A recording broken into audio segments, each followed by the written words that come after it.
Come in. Welcome. I'm E.G. Marshall. Sit down. Anywhere you like. I have a small confession to make. I am crazy about ghosts, and I cannot for the life of me comprehend why anyone should be afraid of them.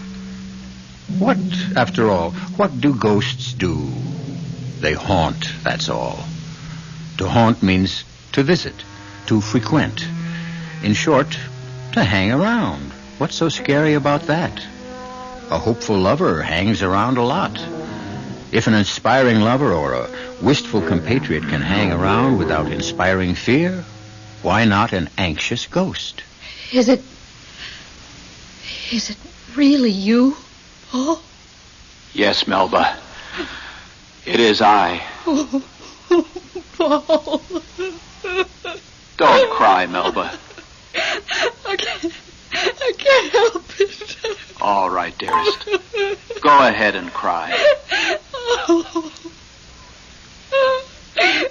Oh. Paul, tell me something. What? Are you happy?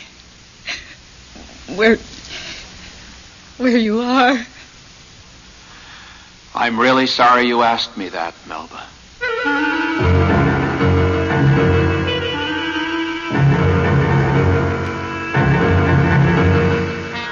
Our mystery drama, Ghost Talk, was written especially for the Mystery Theater by Elspeth Eric and stars Lenka Peterson and Elliot Reed.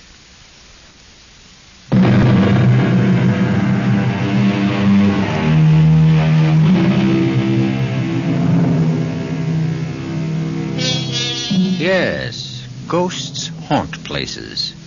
Traditionally, they haunt large, decrepit mansions with long halls, extensive staircases, and musty attics.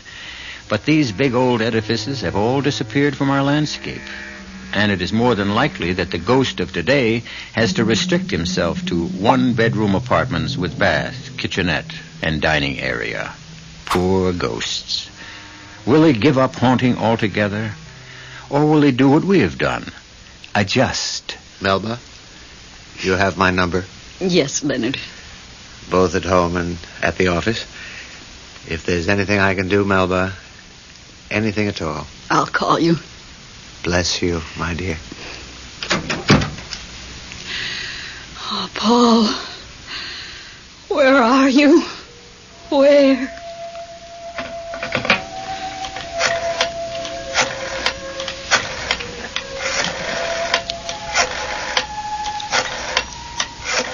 Oh.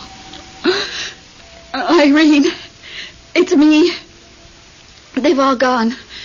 Leonard Whipple was the last to leave. I'm all alone. No, I'm not crying. I'm trying to be brave and calm and remember everything you told me. Leonard said to call him if I needed anything, but what does that mean? I need my husband. I need Paul. Oh, no, Irene, I couldn't go to the movies. No. I'll just sit here and think about Paul. All the beautiful memories. 22 years of beautiful memories. You know, Irene, I keep thinking all the time of what you said to me after the funeral. You said Paul will never be really as long as he's remembered. I keep saying that over and over. Paul isn't really as long as he's remembered. I want to thank you, Irene, for that beautiful thought. It means everything to me.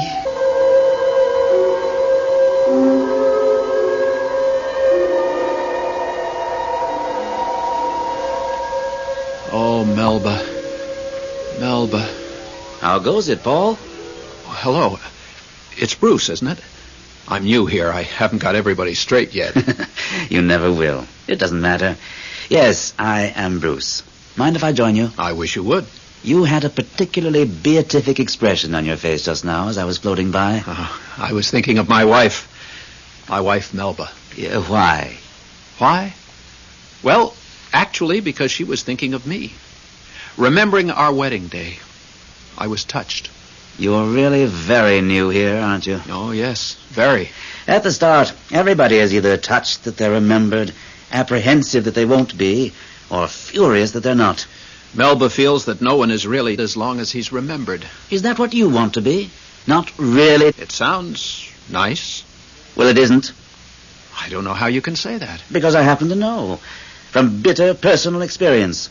My sainted mother remembered me every day of her life after I died, till the day she died and joined me here. Since her arrival, I'm happy to say, we've exchanged precisely 6 words. A while back, she had the grace to apologize. I'm sorry, son, I didn't understand. Those were the 6 words. Sorry for what? For remembering me. What was she supposed to do? Well, forget, for goodness sakes. I wouldn't expect her to forget immediately, of course. That would be unreasonable. But as soon as possible, put me out of her mind. My life on Earth was over. I'm sure she meant well, your mother. After you're here a while, you'll realize that everybody doesn't mean well, and quite often does a lot of harm. But your mother loved you. Then why not leave me alone to enjoy myself? Why wake up in the middle of the night to remember how handsome I looked the day I graduated from dental college? So inconsiderate. Why was it inconsiderate? Because, my dear fellow, if she kept it up long enough, I'd have to stop whatever I was doing and go visit her. Visit her? How could you do that? How? Well, the way it's always done. As a ghost, of course.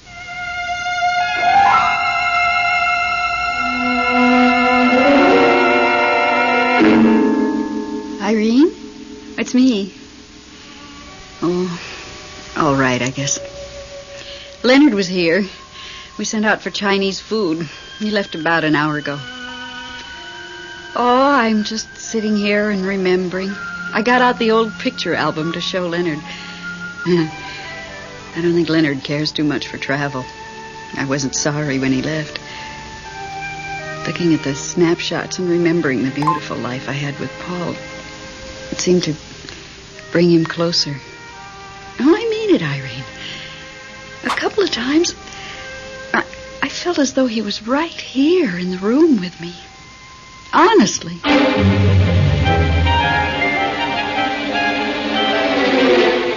Bruce! Oh, Bruce! That you, Paul? I had a terrible time finding you. Well, now you have. I asked everybody where you were, and nobody knew, and then Salome said, oh, he's probably out strolling among the stars. That's his favorite pastime. But I had no idea how many stars there are. You still haven't any idea. Actually, neither have I, and I've been here heaven knows how long. So far, this is my favorite galaxy. But of course I haven't seen them all.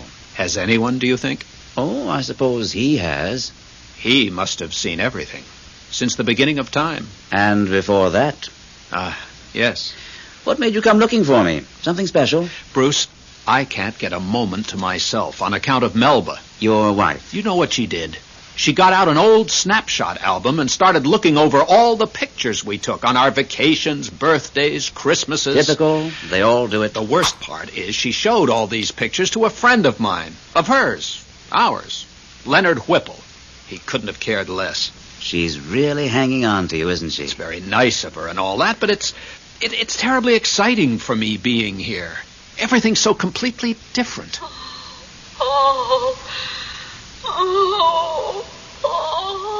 There she goes again. Hear her? Oh, Paul, dear. Dear Paul. Hear that? Vaguely. She just keeps after me and keeps after me. Well, what about this Leonard Whipple? Well, he's a very nice guy, but he's not going to hang around much longer if she makes him look at pictures of our honeymoon in the Grand Canyon. You couldn't just ignore her, I suppose. Well, she's my wife, and I love her. I mean, she was my wife, and I did love her. But now, things are different. I'd say so. Well, for goodness sake, look there. If it isn't him. Him? You mean it? Really? Him? I haven't seen him in eons. I never have. Sir, please. No, yes, it's Bruce. Yes. Am I right? Yes, sir. And this is Paul. He's new. I know. Hello, Paul. I'm really thrilled to meet you, sir. The galaxy is looking well, don't you think? I love this galaxy, sir. You set it out so neatly. There's one star I've been concerned about. I think it's beginning to twinkle out. Sir, as long as we were so fortunate as to run into you like this, could we have your advice about something? You know I dislike giving advice. It's for me, sir. I don't know what to do about my wife. Is she here? Oh, no. She's with the living. On Earth. Oh. And she's grieving. Well, that's to be expected. She'll stop after a while. She doesn't show any signs of stopping. I was wondering if I shouldn't, appear to her. Bruce says it's a simple procedure. Well, you could do that, of course. I never thought very highly of that ghost business, so theatrical. But if it'll make her feel better? I suppose we do owe a measure of responsibility to the living. You think I could go back for a short visit? Well, you're free to do as you like. If I were to tell you what to do, you wouldn't be free anymore, would you? Well, if you just tell me what you think. No, I really can't do that. That would be tantamount to telling you what to do because of me being who I am. You see, you think I have all the answers. Everybody thinks so. Well, I don't. There are countless things I haven't found answers to. However, like everyone else, I keep trying. Now, I really have to go to see if that poor star is feeling any pain. You'll both excuse me? He wasn't much help. Well, that's his way. Oh, dearest. Oh, there she goes again. Dearest Paul. Bruce, I'm going to turn ghost and visit her. At least you've made a decision. How do I go about it? Well, there are no hard and fast rules. Actually, not many of us do it. It's considered kind of freaky. Freaky? Look how many of us there are and how few of them. If we all took to ghost walking, we'd have them outnumbered trillions to one. I don't care. I want to do it. I just need to know how. Well, you can do it in the old-fashioned way. Clanking chains, winds whistling through the trees, moon behind black clouds and all that. I don't think Melba would go for that. Well, then there's the crying, sobbing type of ghost. Inconsolable weeping. Since I don't feel particularly inconsolable. Well, then there's the ghost that flits through the halls, appearing and disappearing. Now you see it, now you don't. We don't have a hall, just a rather small foyer. Can't I just appear? In some simple, straightforward way. Just say, here I am, dear. You wouldn't want to start with one weird, uncanny shriek. I wouldn't know how.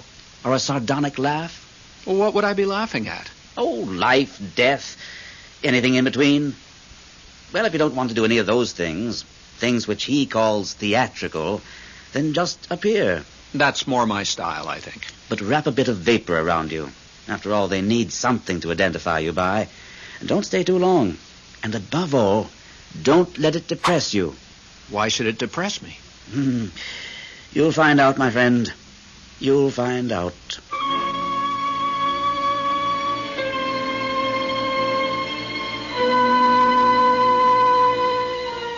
It never occurred to me that a visitation by a ghost could be depressing.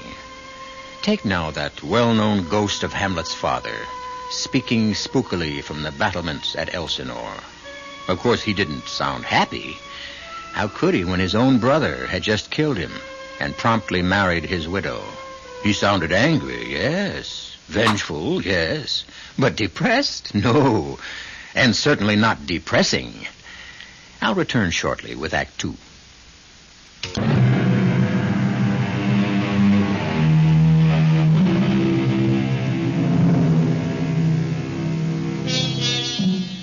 Our moribund hero, Paul, has decided to return to Earth as a ghost and haunt the 3-room apartment where he once lived with his wife, Melba. He has simply draped what remains of him in a shred of celestial vapor. And now, as he gazes through the living room window of what used to be his own 10th-floor apartment, he can scarcely be distinguished from the melting moonlight that floods the room inside. Nothing's changed. She hasn't changed a thing. Let's take our coffee into the living room, Leonard. Good idea. I think I picked the wrong time. Bring in that plate of cookies, will you? Right. Not those same old oatmeal things. I've always been crazy about oatmeal cookies. They were Paul's favorites. Set them down there. Cream in your coffee? Sugar? Black, please. No sugar. That's the way Paul took his. His after-dinner coffee. In the morning, cream and sugar, yes, but after dinner, nothing. Is that so? And milk in his tea. You don't say. That's the English way, you know. Milk and tea. I didn't know Paul was English. He wasn't. Oh, I see. Oh, way back, 5-6 generations, he was English, but... I myself was born in Wales. Is that so? Oh, well, that's near England.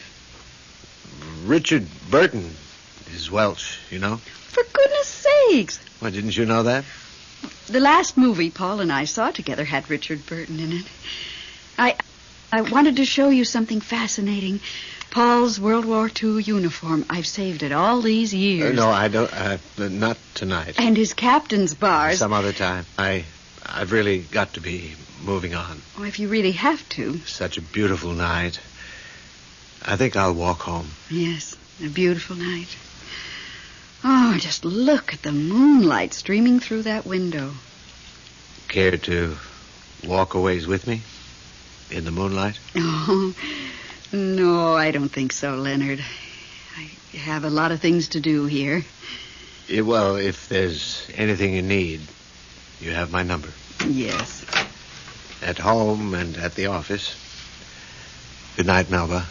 Thanks for dinner. Thank you for bringing all that fried chicken. Oh, it was nothing. Really.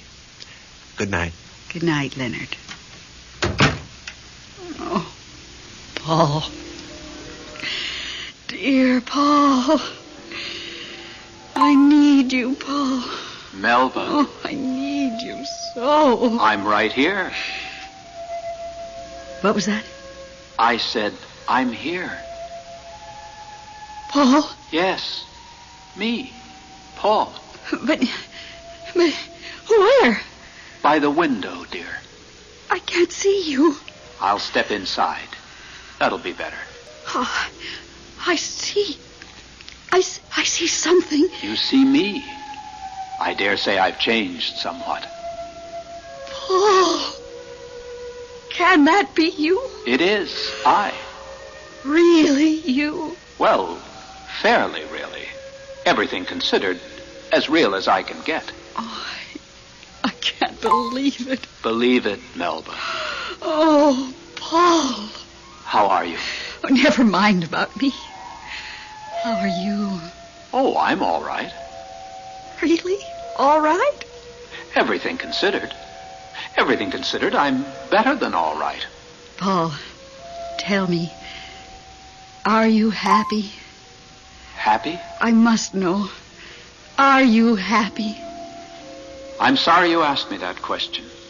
Why should you be sorry? Happy just isn't a word we use. Why not? Because it doesn't mean much once you've died. Oh, Paul, you're not saying you're unhappy. No, I'm not saying that. Then what are you saying? Look, Melba, I didn't really come here to talk about me. What about you? Well, naturally, I'm not happy. Why not? Without you?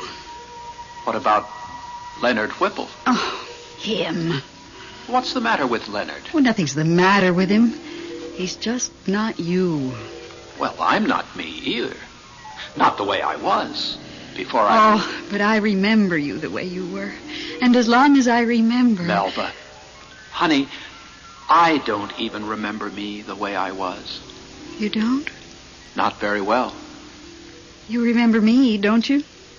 Sort of. Sort of. Well, you were my wife. I'm still your wife. Not exactly. There'll never be anyone for me but you. Never, I swear it. Please, Melba. We are man and wife forever, for eternity. And now that I know you can return to me, not in the flesh perhaps, but even like this. It's strange. It's weird, but it's enough for me. I can live on as your wife and on till I join you. Melba, you don't know what you're saying. Oh, I knew you could never really die as long as I remembered you. And you see, here you are, living on.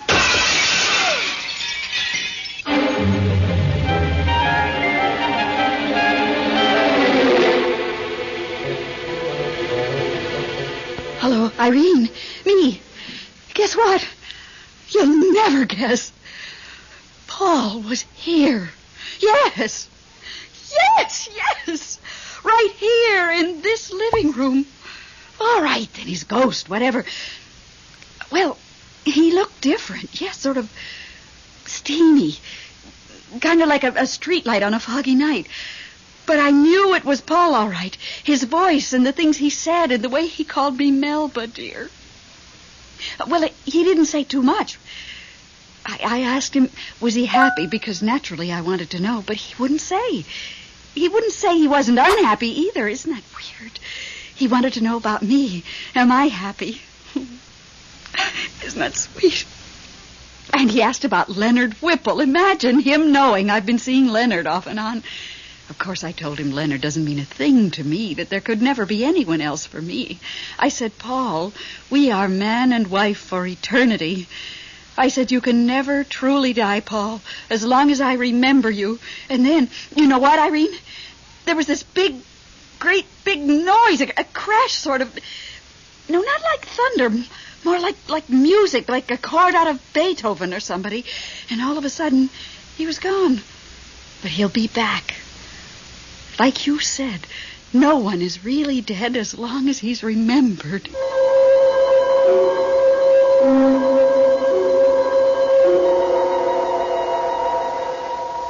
Sir. Oh, sir. May I speak with you? No. Oh, it's Paul, isn't it? Sir, could I have just a moment of your time? I have all the time in the world. I have all the time there is. Look, I don't quite know how much time there is, but I do know I have all of it. Does that star look all right to you? Well, I wouldn't know. I don't quite know how a star is supposed to look. Please, sir. Yes, of course. You want to talk to me. What about? I've been back to the Earth. My wife kept calling me. You said we owed some responsibility to the living, Did so I say that? Yes, sir, you did. I wonder if I was right about that. These Earth trips can be very upsetting. Mine was. My wife wanted to know, am I happy? They're all so preoccupied with happiness, aren't they? I didn't know what to say to her. I couldn't answer her. This woman I'd been married to for half my life, I couldn't talk to her. It was as though we were living in two different worlds. Well? Oh, yes, I see what you mean. Still, shouldn't I have been able to answer her? Well, what could you have said? Well, that happy is a word that doesn't mean anything anymore. Happy is nothing without unhappy. The way pleasure is nothing without pain. The way health is nothing without illness. Euphoria is nothing without depression. Oh, you know what I mean, sir. I do know, yes. It's ridiculous to say I'm happy when I'm never unhappy. What I am is... What you are is... what? What I am is... free. Yes. I'm free. I'm Paul, and I'm free. And I'm free to be Paul, no more, no less than me. Me, Paul. Sir, why couldn't I be free like that before? Oh, dear, I ask myself that same question all the time. The only answer is that I miscalculated somewhere. And I did give those people the power to think, to reason, to figure out the sensible way to do things. Oh, why don't they use what I gave them? Why leave everything up to me? Theirs isn't the only planet in the universe, you know. I do have other things to look after, but the way they call out to me, they want me to do everything. But it's not right. It really is not right. No, sir. I'm sorry, sir. Well, what's done is done. They'll just have to muddle through the best way they can. Now, about your wife. Melba, is it? Yes, sir. Tell you what. Why don't you talk to Bruce about it? You two seem to get along so well. Yes. Talk to Bruce. Now, excuse me, will you? I really do have to go take a look at that poor star.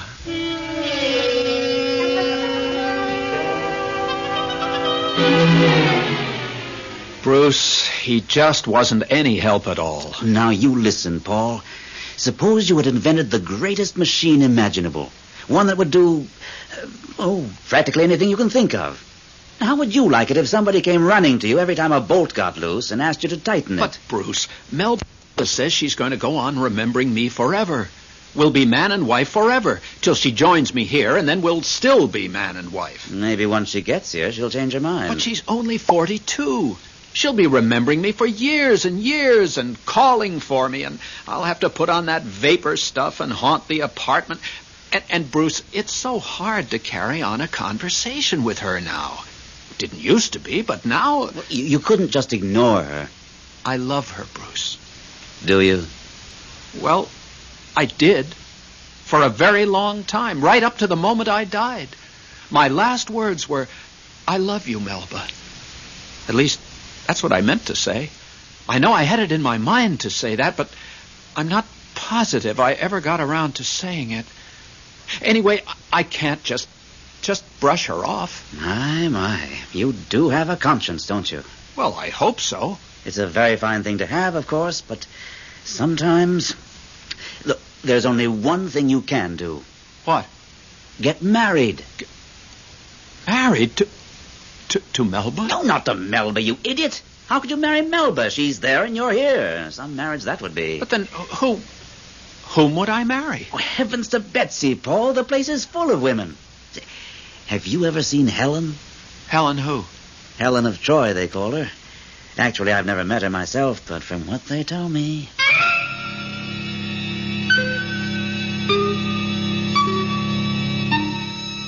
Marriages are made in heaven, so it's been said. There are those who consider this a profoundly true observation, while others think it one of the silliest statements ever made. I myself have no opinion, at least none that I care to express here. But no one, so far as I know, has ever claimed that people actually get married in heaven.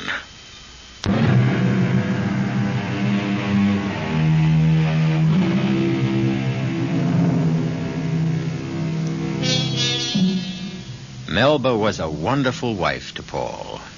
But as his widow, she leaves something to be desired. Two things. She won't stop desiring him, and she won't leave him alone. In his desperation, Paul has gone to his kindred spirit, Bruce, for help. The only advice Bruce could offer was for Paul to marry again. Not his earthly wife, Melba, but one of the heavenly creatures who, like Paul, expect to live on forever in whatever place it is they live on forever in. You've definitely burned yourself out, little one. Too bad. Sir? Oh, sir. Oh, look, Paul, this dear little star has burned itself out. Well, I knew it wouldn't be long. Sir, I did what you told me to. I talked to Bruce about my problem, and you know what he said? He said get married. Married? He says the only way to make Melba forget me is for me to get married to someone else. Someone here. Where else? What do you think of the idea? Why do you keep asking me what I think? Can't you ever think for yourself? Well, I just thought... No, you didn't. You came running to me like all the others. I'm getting tired of it. Well, if you could give me a little advice... I gave you a little advice. I said talk to Bruce. You talked to Bruce, and he told you what he thought you should do. Now, either do it or don't do it. Is it all right? Is what all right? To get married. Here. Paul, the essence of this place is perfect freedom to do as you choose. It might work out, it might not. But that's true of everything, isn't it? It's certainly true of everything I do. Do many people get married here? Well, I don't know. I do know they don't come running to me to ask, is it all right? Bruce mentioned someone called Helen. Helen of Troy? Are you asking me to pick a wife for you? Now, what else do you want me to do? Tie your shoelaces? Help you with your arithmetic? Don't you people ever grow up? I'm sorry, sir. I don't care about your being sorry. That's too easy. I care about your achieving some measure of maturity. A bit of independence, a little simple sense. Is that asking too much? Tell me, is that really asking too much? Oh, sir, Sometimes I feel like giving up on the whole human race. You're not going to cry, are you, sir? Why not? Who has better reason to cry than I have? Nobody, I guess. However, we must all carry on, mustn't we? Never give up. That's my motto. Because if I gave up... Don't say it, sir. Please, don't say it. No. No, I won't say it. I wouldn't be so cruel, no matter how provoked. Now, Paul, I really must go to tend to that poor little star who, believe me, needs my help more than you do.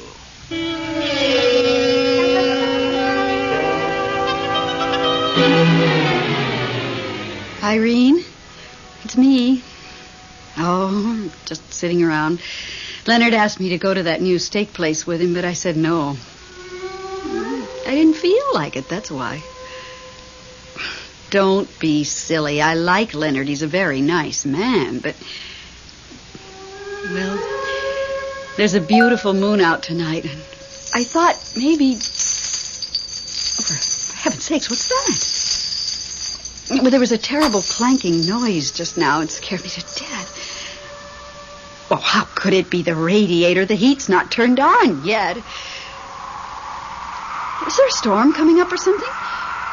Is that whistling sound? Can't you hear it? Like a terrible wind. Or maybe a hurricane. What do you mean you don't hear anything? What? There goes the moon. It must be a hurricane. I mean, the moonlight just stopped shining. How can it be shining where you are and not here? Oh, now it's shining here, too. Irene, are you there? Are you crying about something? Oh, I thought you were. Well, no reason. I just thought I heard... Well, I heard somebody crying. More than crying, really sobbing. Oh, my goodness. Something just ran through the room. How do I know what? It disappeared into the kitchen. Irene, there's something here in the kitchen. It's laughing, terrible laughing. It couldn't be Paul because it couldn't be. Paul doesn't behave that way. He just comes to the window and says, "Here I am, Melba dear." It couldn't be Paul. Here I am, Melba dear. He just said it. Here I am, Melba dear. Melba, I'm here. Irene, I'm going to hang up. I've got to find out if it's Paul. And if it is Paul, I've got to know why he's behaving so peculiarly. No, don't come over. You might scare him away. I mean, after all, I'm used to these things and you're not. Bye, Irene. Hello, Melba. Paul, is it you? No, it's not Paul. Oh, don't be frightened. I'm Bruce. Bruce? Who? I don't know any Bruce. I'm Paul's new friend.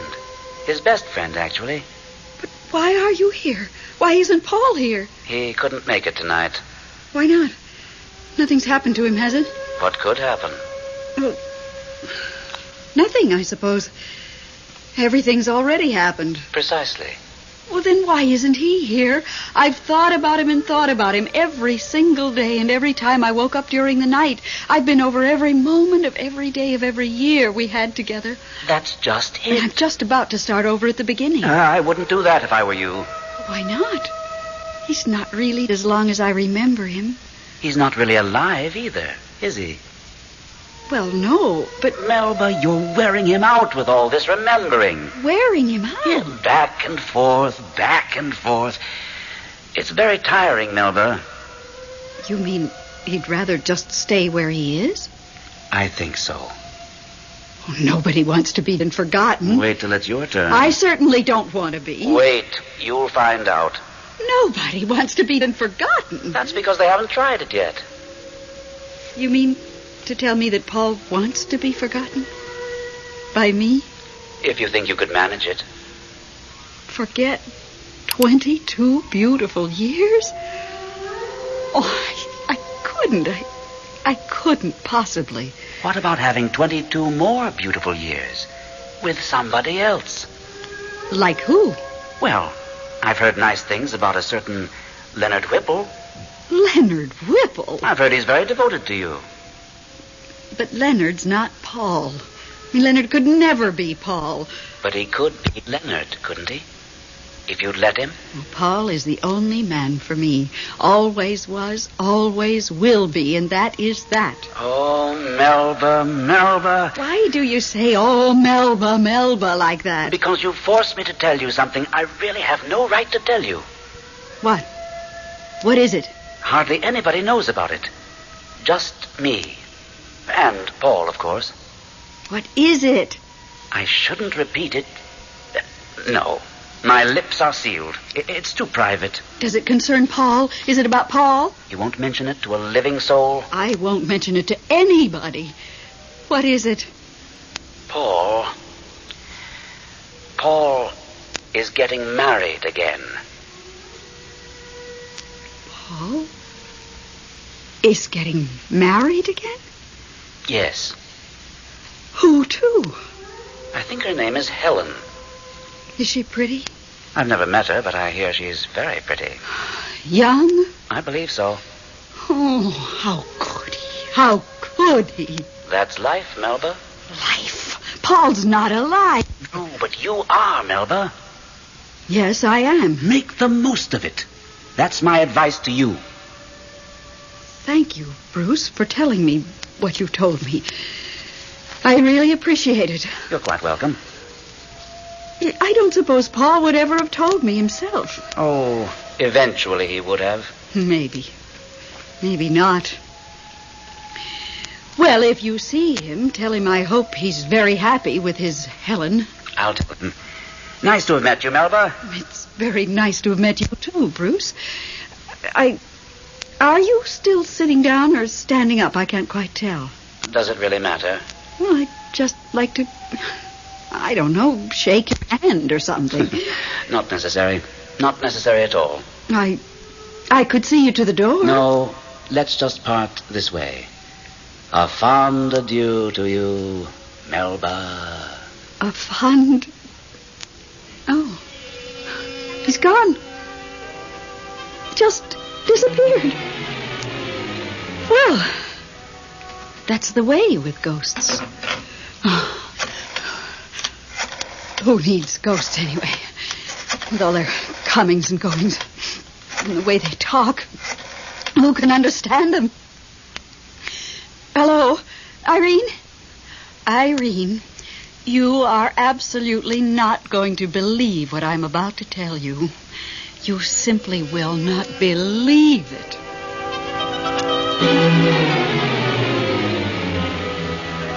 Bruce, where have you been? I've been looking all over for you.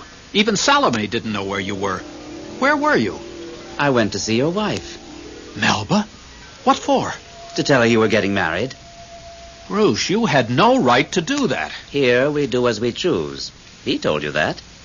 How did she take it? Shocked, of course. Hurt. What you'd expect. You told me you were going to tell her. I knew you wouldn't let me. I wouldn't have. For one very good reason. It's not true. What's not true? That I'm getting married. You changed your mind? Not exactly. I asked Helen. Yes? She said absolutely not. She says she's not the marrying type. But you didn't stop right there, did you? There are others. I asked Catherine. I can't pronounce her last name. She used to be an empress in Russia. She laughed, fit to kill. And so did Amy and Louise and Marie. Even Salome laughed at me. Are you upset? Well, nobody likes to be laughed at. Yes, I'm upset. But on the other hand, I'm relieved, too. Bruce, I really don't want to get married. I never thought you did. Everything's so nice here, so free and sort of uninhibited. So peaceful.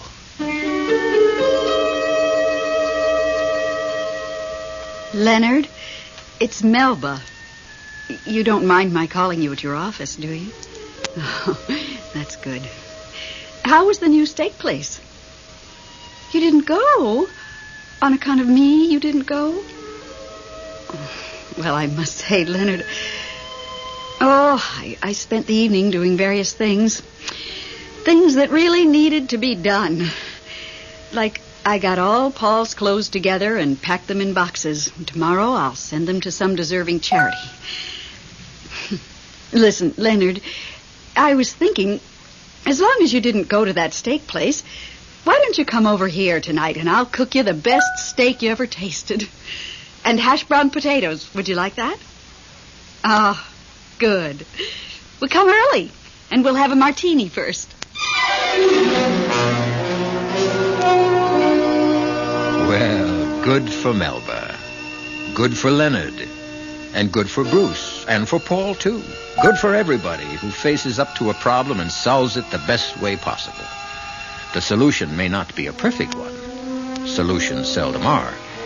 But at the very least, they are an attempt to use the sense we were born with. And that's all God asks of any of us. I'll be back shortly.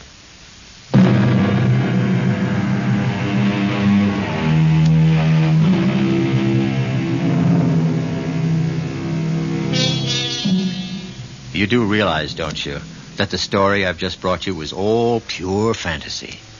I don't know any more than you do what happens to us once we have resigned this terrestrial life, and you know as little as I do.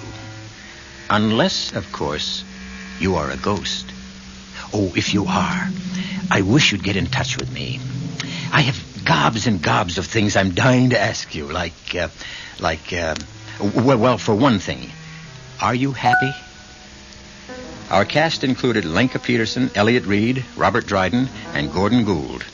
The entire production was under the direction of Hyman Brown.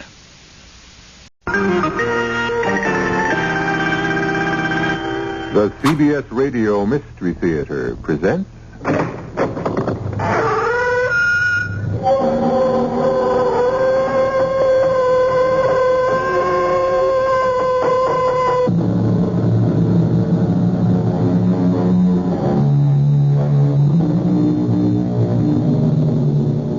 Come in. Welcome. I'm E.G. Marshall. Someone once said that we are what we eat. A statement I'd not dispute. But I think we might go a step further and say, at least with equal accuracy, that we are what we think. Curiously, though, our thoughts shape our lives, our very destinies. Most of us, as any psychiatrist will tell you, are motivated by thoughts so deep within our psyches that we're really not aware of them at all. In point of which, consider the strange case of Anton Stern. But Anton, please, our son died more than 6 months ago. Ella, why do you do this to me? Why are you trying to break my heart? Oh, my darling, break your heart. I'm trying to put the pieces back together again. By lying to me? By telling me that Jonathan is back and...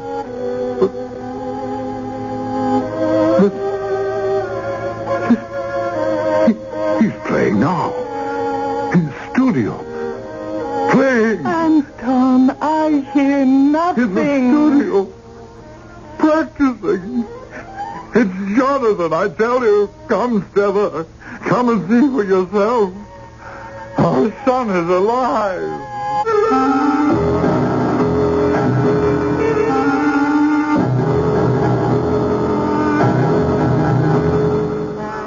Our mystery drama, Concerto in Death, was written especially for the Mystery Theater by George Lothar and stars Marion Seldes and Ian Martin. It is sponsored in part by Sign-Off, the sinus medicines, and imported Vigna Rosé wine. I'll be back shortly with Act One. Here's...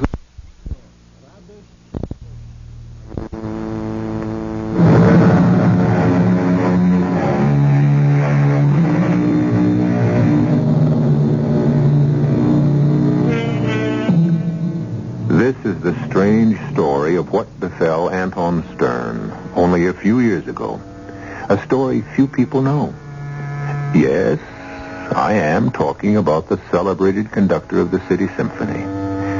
To begin this curious tale, I'll ask you to join me in the Stearns duplex apartment on Park Avenue in New York City. It is late afternoon of an overcast autumn day. In the gracious living room, we find Stella, Anton's lovely wife, and his equally attractive daughter, Rebecca. Oh, Mother, stop pacing up and down. You'll be worn out by the time Father gets here. I can't help myself, Becky. I haven't seen him in 2 months. You should have gone on tour with him. Or at least spent some time with him in one city or another. I would have you know that if Dr. Edmonds hadn't advised against it. Well, I'll never understand why. Granted, Edmonds is one of the best psychiatrists in the country, but still... He felt that my presence during the tour might be too much of a reminder of Jonathan's death. Well, you know as well as I that the tour was largely arranged as therapy. I never realized what mental depression could do to a person till Jonathan collapsed and died while recording the Paganini First Violin Concerto. Your father conducting. Oh, what a terrible shock. To see your son, only 20 years old, drop before your eyes. Oh, I'm sorry, Mother. I brought it all back to you. It's all right, Becky, dear. I expected Jonathan's death sooner or later. I was prepared for it. Your father wasn't. But he knew of Jonathan's condition, his congenital heart condition, but he never believed. It frightened me. The way he kept insisting that Jonathan was alive.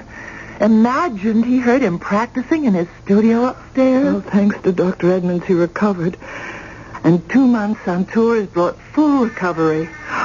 You're here. I'll answer the door, Olga. Becky, how do I look? Beautiful. Only don't look worried, Mother. Smile. Yes. Anton. Stella. Oh, Anton. Stella, my darling. I miss you so. I did, I darling. too. Oh, how I've missed you, and it's good to be home, Stella. It's good to be home. Oh, Rebecca. Welcome home, Father. Oh, thank you. It's good to see you, my dear. You were kept in practice while I was away? Oh, yes. If I'd practiced any more, I'd have worn out the keyboard and the violin. The violin? Oh, why waste your time? How many times have I told you why waste your time on the fiddle when your brother's a prodigy? You stick to the piano and leave the violin to your gifted brother. Believe me, you...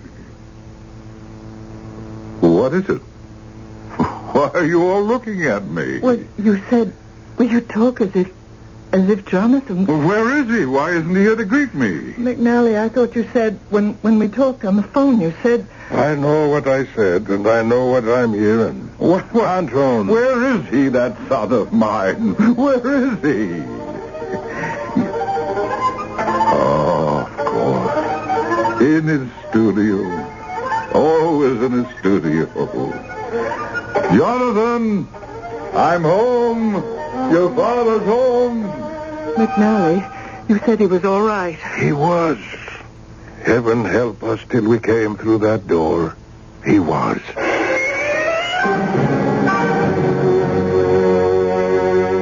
Anton? Yes, come in, Stella. All of you, come in. Are you all right, Anton? What? It's all right, Nah? To know that my only son is, that's all right? You do know, then? Oh, yes. But for an instant there, a few moments, I was sure I heard him practice. Just as he used to. And I rushed up here to the studio only to find emptiness. And then again, I knew he's... Do you want us to call Dr. Edmonds? I'm all right. I'm recovered. As fully recovered as anyone can be after the death. His only son. You understand that? Your only son? Yes, I understand. What happened just now is just one of those things coming home after 2 months away. It got to me, that's all. How about a drink, Anton? It's been a long tiring day for you. The plane trip from Seattle. Yes. A drink would be good. Let's all go down and have one. Come along, then, dear. Stradivarius. Jonathan Stradivarius. Who moved it? Who? Well, don't just stare at me, all of you. The case, I placed it here on the table just so, with a bowl of flowers there and his photograph there, and it's been moved. Who's been touching this case, touching Jonathan's violin? Well, I didn't know that you... Wanted it untouched. But I said so. I made it clear. No other hand was ever to touch the Strad. You? Father, I didn't know. I You didn't? Father, it's got to be kept in condition. It's a priceless Stradivarius. It's got to be played. And you played it. You played Jonathan's violin? Anton. It was never to be touched. I said that. I made it clear never to be touched. But Becky is your daughter, Jonathan's sister. She's not Jonathan. No. But I love you too, Father. Every bit as much as Jonathan did. No, I love you, Rebecca, but never touch this again, please. It was his. It's all I have left to remember him. It's sacred to me. Promise me you'll never touch it again. I promise.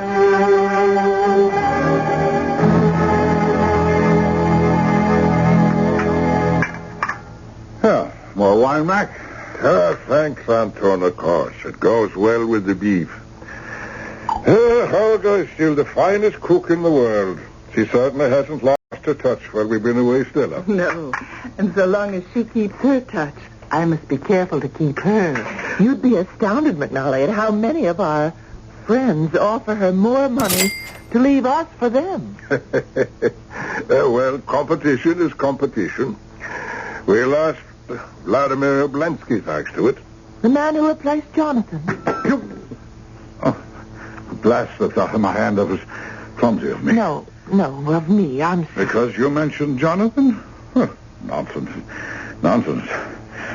I tell you, I'm perfectly recovered. Yes, Father. We did lose Oblensky, as Mac says. He was not the finest concert master we ever had.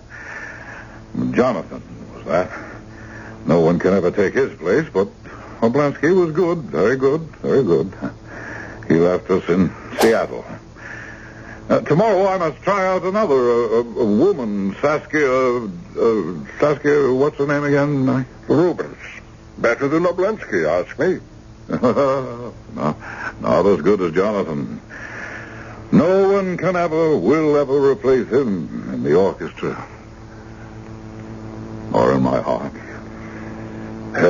Speaking of Jonathan, Anton, Bakewell has asked me to talk to you again about releasing the Paganini first violin concerto. You know my answer. But, Anton, it was, if not the finest, certainly one of the finest things that Jonathan ever did. And it killed him. Anton, you can't say I can and I do, Stella. As for you, Mac, it was without doubt the finest thing he ever did. You know why? Because he wanted it to be.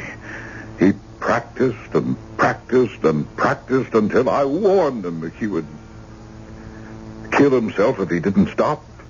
His heart. I knew his heart wouldn't take it. But the heart attack, it could have struck at any time, anywhere. Oh, he was determined, my son Mac. Determined to play it to perfection. Perfection. And he did. And because of it, he died in front of my very eyes. Oh, Father. Leave me alone. But, Father... Rebecca! Sorry. I'm sorry. Anton, she loves you as much as Jonathan did, perhaps even more. More? Impossible. No one ever loved me as much as Jonathan. But perhaps you never gave anyone else, gave Becky the chance. Oh, why are you badgering me like this? Anton, where are you going? To the studio. And please, leave me alone there. I'm sorry, Stella. It's not your fault. You know how it's always been. With Anton, the sun rose and set on Jonathan. Becky, she was always second in his affections. And now, with Jonathan gone, she wants to be first. Huh? No, I don't think that. I think, I don't know, a young girl yearning for, reaching out for her father's love, that's all. She loves him. She wants him to love her, that's all. Is it all? What do you mean? Jonathan is gone, Stella. But you know as well as I, he still stands between Becky and her father.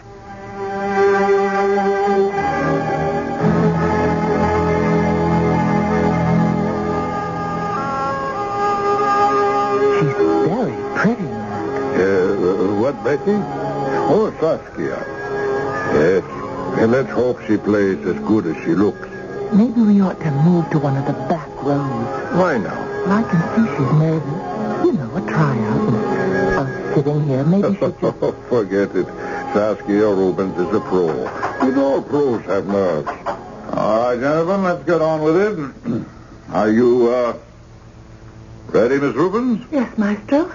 Oh, you can take any moment you wish. Well, it doesn't matter to me, Maestro. Whatever you want. Ah, I see. You're very confident. Oh, why shouldn't I be?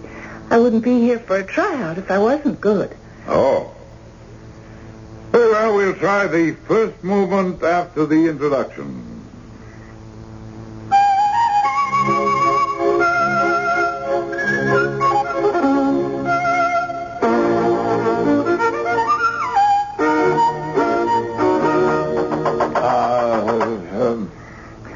Miss Rubens, perhaps you'd rather try the rondo. Well, what was wrong? You ask me what was wrong. You don't know? No, I don't. You don't know. You're playing notes, not heart. That's what's wrong. Notes without heart. You might as well tear up the music. We'll try it again. This time with expression, Miss Rubens. Very well. Here we go.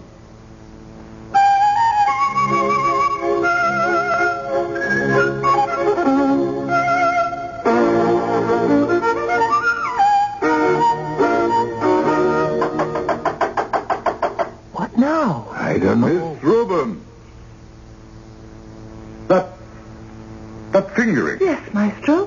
Where did you get it from? Get it from? Why, I don't know. I suppose I've always used that fingering. You copied it. I beg your pardon. You heard my son, or a recording in which he used that fingering. Well, of course I've heard your son. I've heard every recording he ever made, but I've never copied. Well, unconsciously, perhaps unconsciously. Maestro, I have never copied anyone, including your son.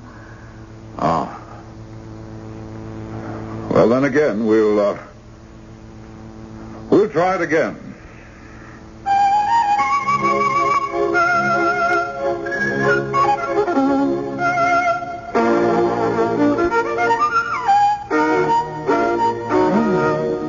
What, Becky? Well, no one ever played that passage with exactly that fingering but Jonathan, because no one else could. By heaven, I think you're right. But if you are, Becky, what does this mean? I don't know what it means, Mac. I wish I did.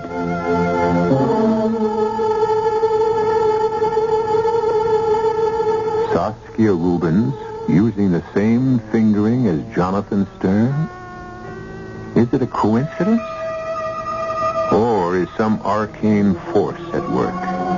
Even Rebecca Stern is confused and unable to say what is taking place.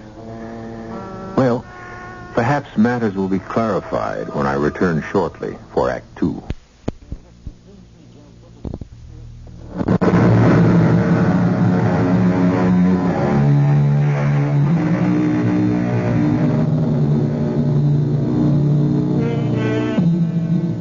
Jonathan Stern, child prodigy and, at 20, solo violinist of the city symphony under his father Anton, died suddenly. Anton fell into a deep depression. Recovered, or so it seemed, he took the symphony on a 2-month tour, from which he returned a few days ago.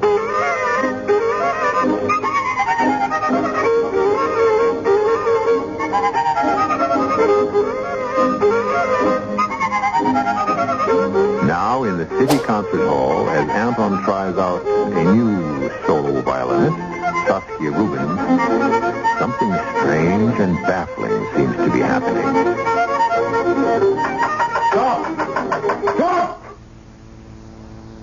Is this some kind of joke, Miss Rubens? Some kind of grisly joke? I don't know what you mean, Maestro. No one has ever fingered that passage, played it the way you are, except my son. My son. I've told you I don't know anything about that. If I am using his fingering, it's an accident, a coincidence. Accident? Coincidence? Mac! Yes, Santo. You heard. Is she using Jonathan's fingering or not? Well, she seems to be, yes. But, Father... And Mac, has anyone but Jonathan ever used that fingering? Not that I know of. Father... If this was an accident, Miss Rubens, it's the kind of accident I won't stomach. And I warn you not to repeat it. You needn't worry about that, Maestro. I won't be here to repeat it. That's fine with me. You can get out. Father, will you listen to me? What, Rebecca, what? You've forgotten something. Jonathan was the only one who ever used that fingering because no one else ever could until now. Well, yes, you're right. Only a prodigy, a genius like Jonathan could...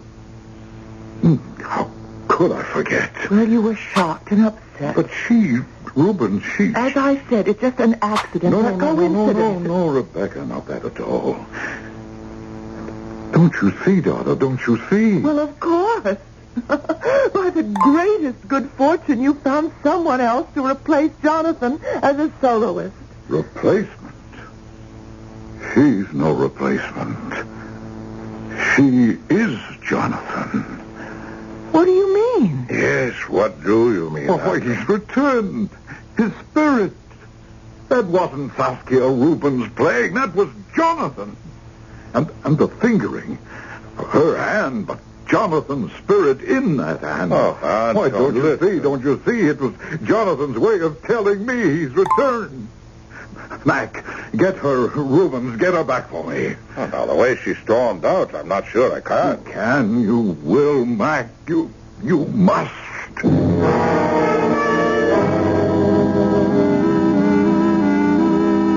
Well, Becky, good to see you again. Sit down. Cigarette? Thank you, Dr. Edmund. Thank you. I read about your father's triumphant tour, I suppose it's called.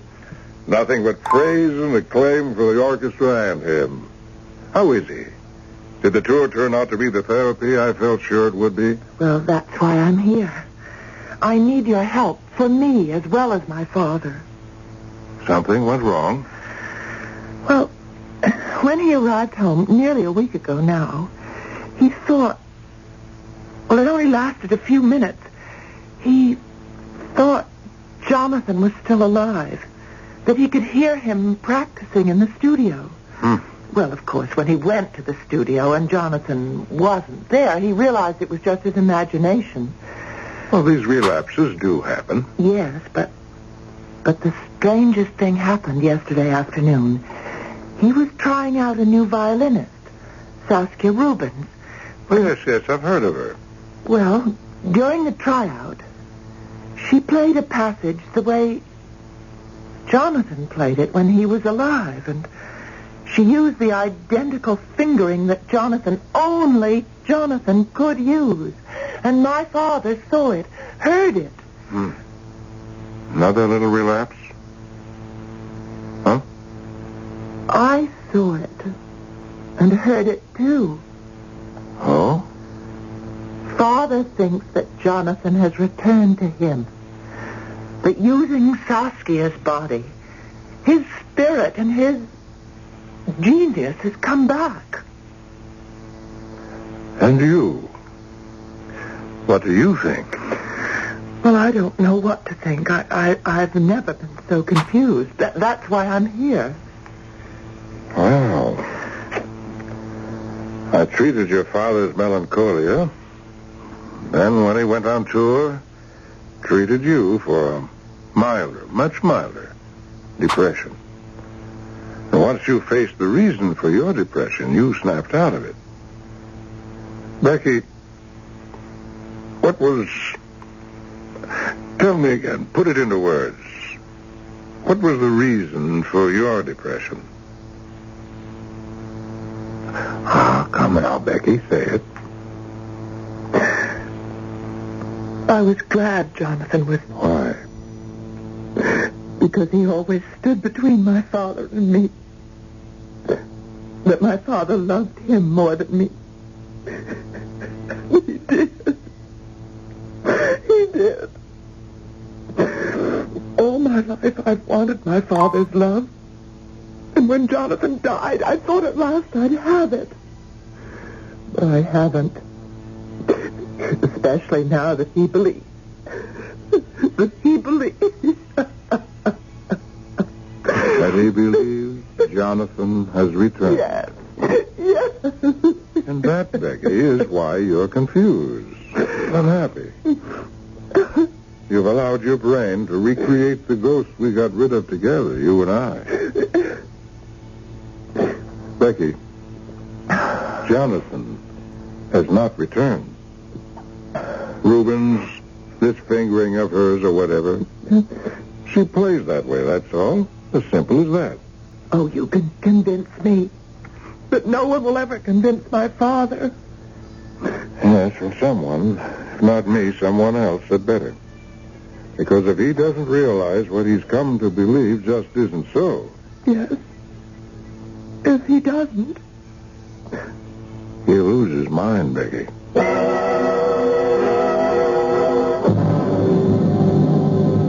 Anton. Hmm? Oh, yes, Stella? Come down and have some lunch. All you do is sit here in Jonathan's studio holding his Stradivarius, fondling it, caressing it. It was his. He loved it. I love it. Yes, I know, but... And I've had a thought.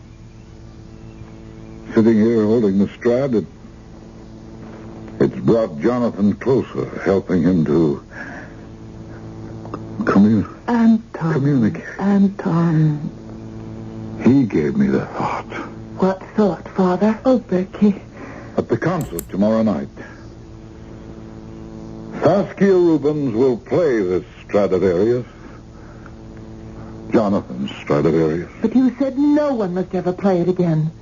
That no other hand but Jonathan's must ever touch it again. It will be Jonathan's hand that plays it tomorrow. Anton, my dear. It will help Jonathan, his spirit, help it to return. Why, don't you understand? It's only Saskia's body that sits there, but it's Jonathan who plays. Her hands become his. It will be his hands that hold the Strad. Play it tomorrow night. No. Huh? It will not be Jonathan's hands. It will be Saskia Rubens. I tell you... Jesse, you're deluding yourself, and worse, you're letting your mind, your emotions get out of control again and play you tricks. And if these tricks go on, you will go mad. Oh, you sound like Dr. Edmonds. Well, I'm telling you what Dr. Edmonds said. I've just come from seeing him. Seeing Edmonds? You? Yes. I needed help for a depression of my own. Oh. Oh, well, I'm glad you went to Edmonds. Oh, why should that upset me? After all, we were all saddened by Jonathan's death. I was not saddened. I was glad. Becky, oh, my God. You were glad? Glad Jonathan was... Yes. And I'm sorry I was glad. I'm sorrier than I can tell you, but I couldn't help myself. You've got to understand. Understand? Why? And What kind of sister were you to rejoice in her brother's death? What kind of woman are you to be happy at anyone's death? What kind of daughter to take pleasure in my sorrow? Oh, Father! Get out. Get out of the studio and never, do you hear me? Never set foot in it again. Father! Out of the studio. Yes, and out of my life.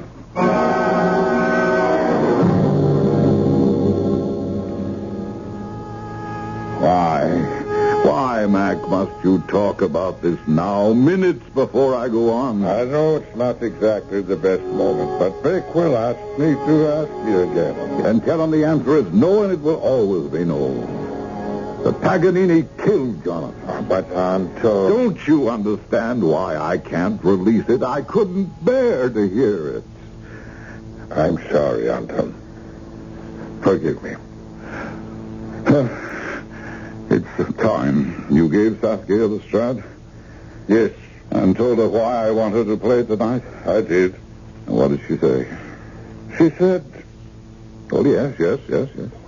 She said, tell him Saskia Rubens is the virtuoso tonight, not Jonathan Stern. Oh, we'll see. We shall see. Come.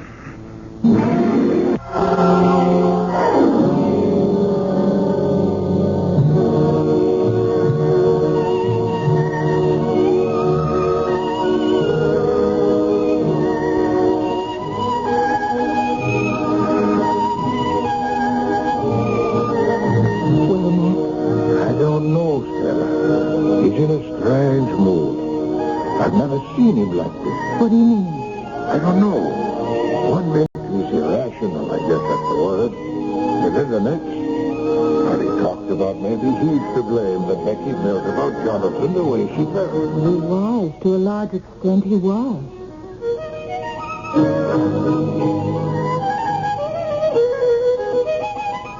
Saskia Rubens can play like that? Saskia Rubens is tonight's virtuoso? Mac, what in the world? Why is Anton yelling at Saskia? Like that. No one but Jonathan Stern. What's happening to him? Listen to him. It's not you. Not you. Jonathan is great. Good Lord, he's talking to Saskia. Jonathan. His spirit in your body. Mac, he's gone crazy. Mac, he's out of his mind. Good Lord. Jonathan, you come back. You're here. Play, my God. Play. Look, he's swaying back and forth. He's falling. Somebody catch him. Anton!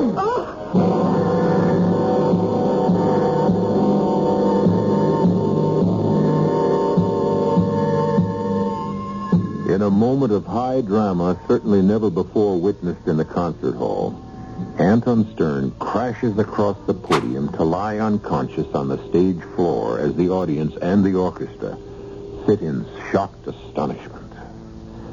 I'll return shortly for Act 3. Here is an important message from Buick.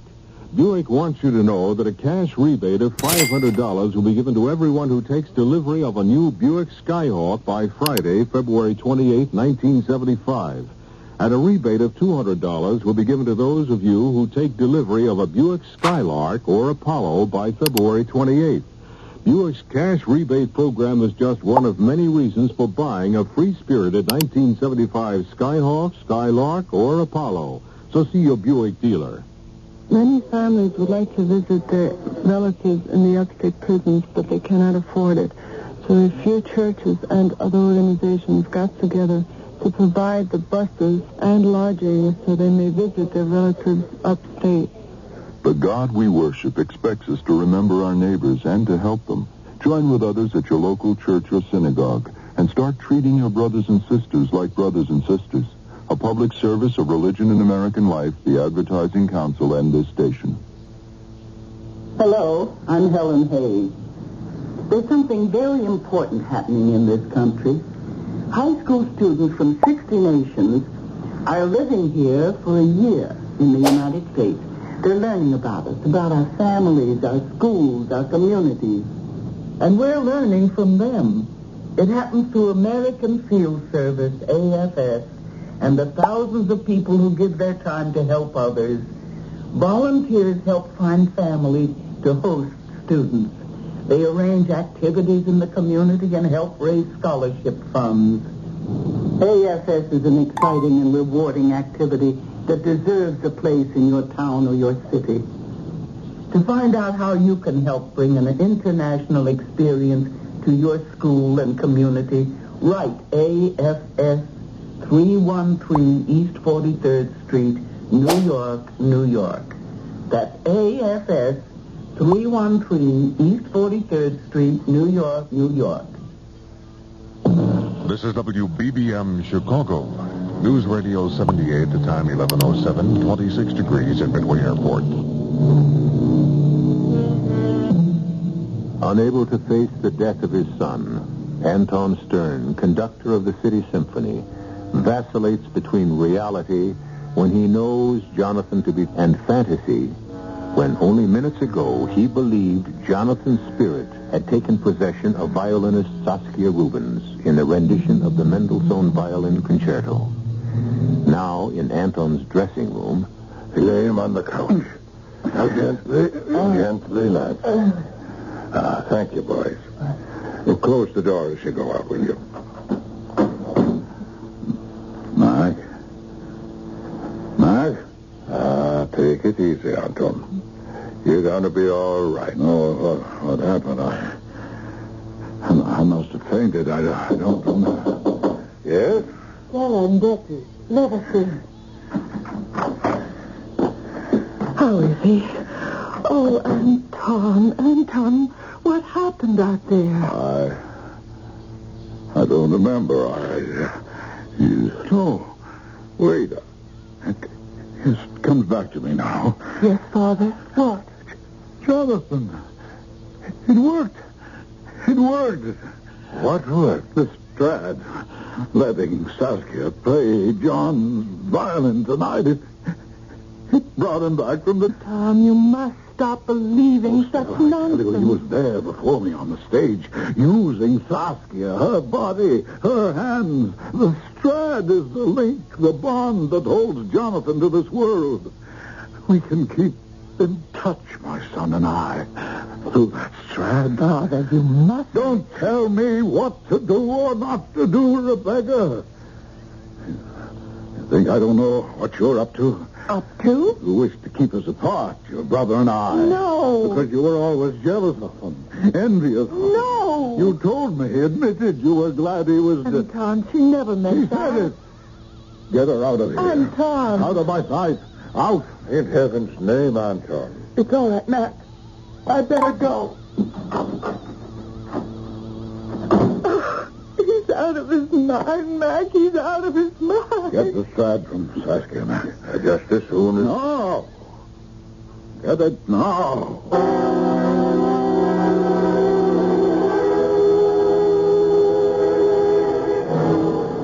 You needn't tell me why you're here, Becky. The papers are full of what happened last night. Yes, but Dr. Edmonds, they say nothing about what went on in my father's dressing room afterward. Nothing about Jonathan Stradivarius. Why, no. Tell me. Well, you know that after Jonathan died, my father put the Strad in its case and closed it and placed it in Jonathan's studio, flanked by vases of flowers, a sort of a shrine. Yes. And also it was his intention that no one should ever play it again. Yes, so it came as a shock to us all when he decided to let Rubens play it at last night's concert. Why did he do a thing like He that? got it into his head that Jonathan was using Rubens' body to return to Earth. And if Rubens played Jonathan's favorite violin... It would doubly ensure Jonathan's return. He's convinced it did? Absolutely certain. What else happened last night, Becky? Well, he believes that I want to stand between him and Jonathan, that I always was envious and resentful of Jonathan. Well, you were. Well, I know. But you cured me of that. You made me realize it wasn't Jonathan's fame I wanted, but my father's love. And now that I want it more than ever, and want to give him my love to comfort him, he refuses to see me. He'll change his mind. I don't think so. Yes, he will. He loves you, Becky.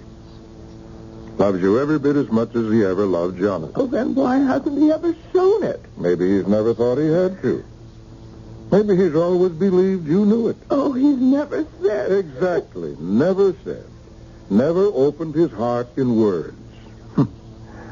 That's half the trouble with the world, Becky. Is it too late for us, my father and me? It may be. So much depends on how deep he's gone into this psychosis of his. Psychosis?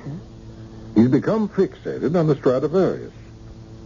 Well, there are two ways to cure a fixation. You can either gently pry the patient away from it, a procedure that can take years, or you can risk smashing it. And in my father's case? Knowing him as I do, I would be for smashing it. There's risk involved, grave risk, but also calculated risk. The question in my mind is... Yes? Are you willing to take that risk? I? You. Put it another way, Becky. Do you love your father as much as you think you do? Love him enough to risk his life and yours?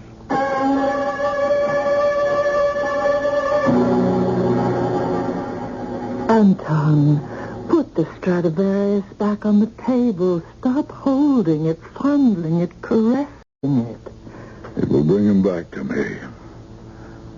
He'll come. I know he'll come. Anton, dearest Anton, you delude yourself. Jonathan is... There is no such thing as death.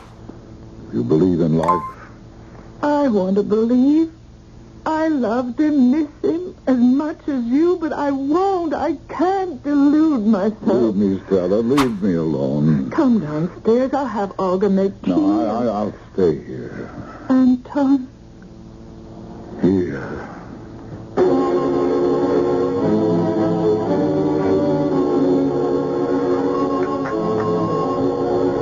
Thank you, Olga. I'll pour. Mac, you'd rather not have a drink? Oh, no, Stella. Tea's fine. If we could only persuade him to see Edmund again. Oh, I tried. It's no use. I lay it on the line, Stella. This could mean the end of Anton's career. Don't say that, Mac. Every penny had to be refunded for the concert the other night. The board of directors called me on the carpet this morning. They know there's something seriously wrong with Anton. Well, I'm afraid we know that, too. And then there's Bakewell. He says the recording company will sue if Anton goes on refusing to release Jonathan's last recording. Oh, Becky. Mother. Mac? Oh, boy, get those eyes. Oh, you poor kid. This has really got you down, hasn't it? But not out, Mac. I've just come from seeing Dr. Edmonds. Well, why did you go to see Edmonds? What good can he do? Mother's right, Becky. Now, don't get me wrong. Edmonds did his best, but it wasn't good enough. He's upstairs, brooding in Jonathan's room. If he isn't already mad, Becky, he soon will be. But that's why we've got to do something drastic. What do you mean, drastic? Edmund says that Father's become fixated on Jonathan's violin, the Strad, because, in effect, it replaces Jonathan physically. It's all that's left of Jonathan. Well, I think we're all aware of that. Yes, well, Edmund says there are two courses open to us. One would be the treatment that would take years and might not be successful. And the other is to take the drastic action that I just mentioned and smash the fixation. Smash it? To bits. But if we take the second course, in Edmund's words, it could kill Father. And me. What do you mean? I mean that if I fail... You will do this, whatever it is? I'm the only one who can. If I succeed, Father will be well again, and in another way, in a special way, so will I. But if I fail, he can... Well, he very likely will be driven into hopeless insanity, in which case he'd be better off... And you? Becky, you... Oh, I'd be better off, too.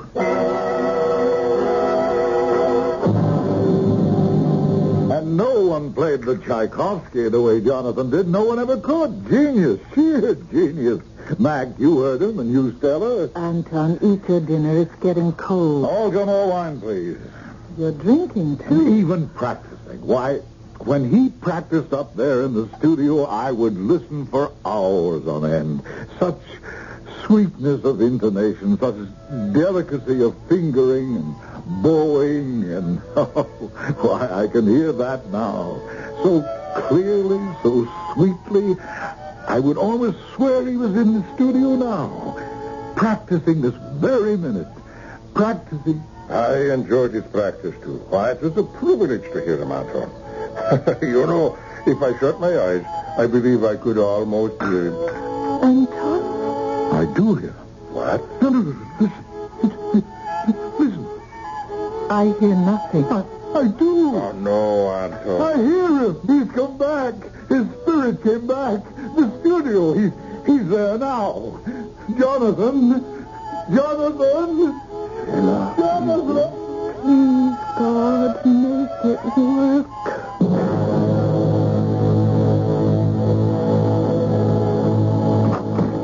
Jonathan! What is this? What? I'm practicing. What else? You in your hands, his violin, you dare? You don't see what's so daring. You are not to play it, not to touch it. I warned you. It is Jonathan's violin. Jonathan. Well, seeing that Jonathan's dead, Not- well, so does mine, and so does my body. He can't play it. I can. He played it last night. Oh, Reuben's played it, not Jonathan. Just as I'm playing it now, not Jonathan. Sacrilege. Give me that. No, I'll smash it first. Are you out of your mind? No, you are. You can think of nothing but Jonathan, always Jonathan, and because of that you become fixated on this piece of wood and catgut. Oh, catgut. You think you're the only person in the world who mourns Jonathan. You think you're the only one with feelings. You think Mother didn't die a death with Jonathan. That I didn't. That Mac didn't. Oh, you selfish man, crying and begging for a little thing that was Jonathan, this fiddle. Give it to me. Oh, very well, I'll give it to you. But first, over my knee. Oh, no. And then against the wall. No. No. Yes. Take it. Splinters. Pieces. Becky. Becky? How could you do this? How? Because I love you. And you love me. Oh, Father, I can't bear it, but I must tell you. That look on your face. It isn't the Strad. It's a copy. No. Not the Strad? Jonathan Strad? Could I destroy that? But Oh, you... even if I could, there was no need. It wasn't a violin that had to be destroyed, only what it meant to you. I didn't break a violin. I broke your madness. Do you know? I think you did. When you smashed it, splintered it, inside me, something, I don't know, it's smashed and splintered too. But it might not have. You might have been smashed and splintered. It was a risk I had to take. And you took it, Becky. Because you love me. I've always loved you. Didn't you know that? Yes. And I love you. Only. Only what? Till now, I never knew how much.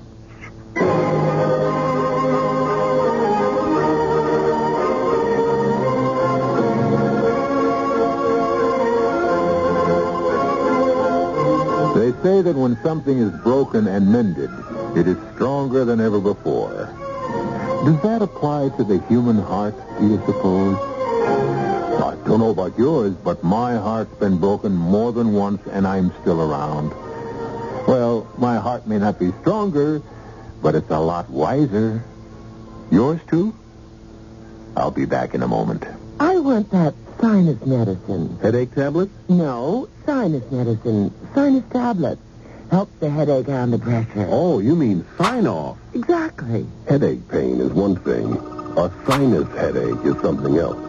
Sometimes your whole face can seem to throb with pain. You want relief.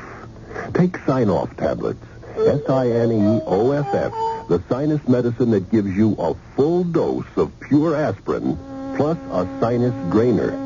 Sign-Off, the sinus medicine that helps relieve sinus pain while you drain. And Sign-Off doesn't stop there. Have you tried Sign-Off Sinus Spray, the fastest known form of sinus congestion relief? It works in seconds. That's Sign-Off Sinus Spray. When sinus flares up, use Sign-Off tablets and spray, only as directed. Sineoff. Sign-Off. Exactly. Sign-Off, the sinus medicines in the bright red box.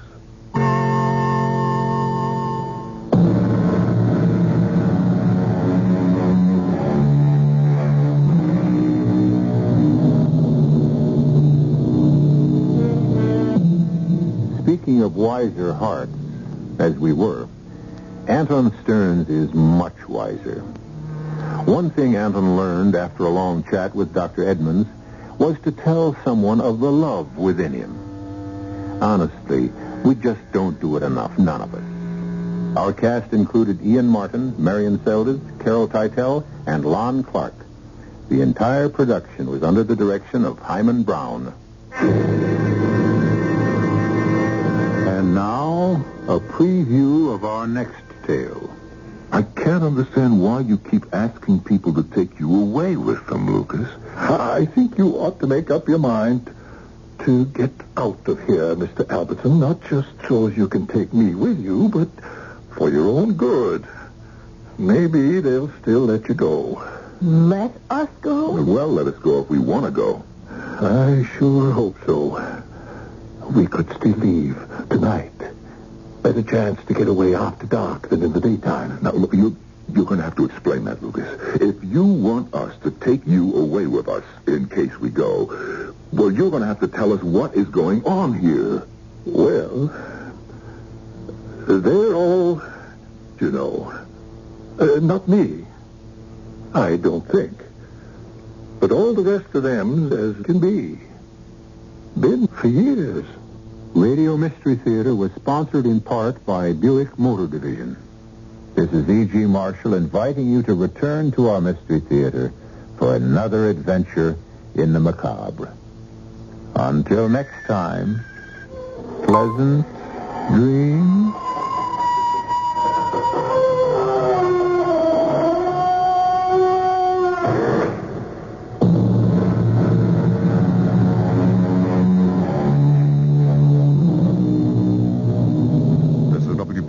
Chicago News Radio 78. Mystery Theater.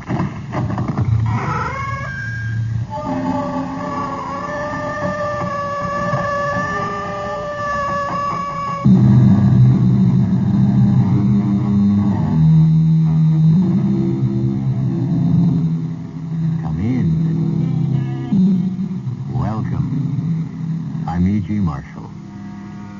We call a concept fantasy when it fails to fall within the pattern experience has led us to expect.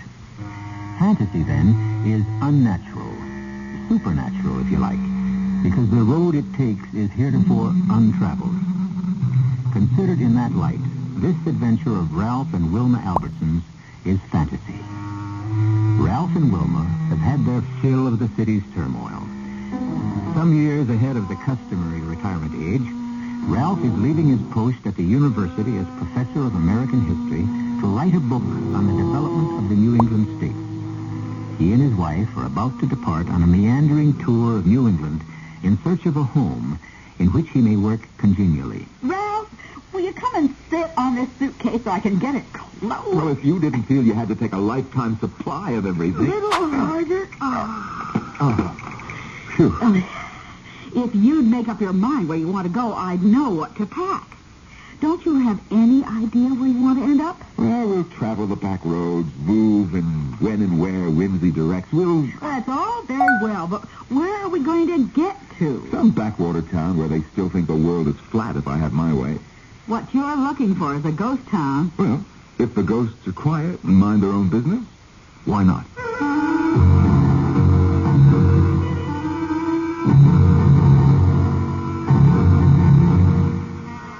Our mystery drama, Sleepy Village, was written especially for the Mystery Theater by Fielden Farrington and stars Norman Rose and Martha Greenhouse.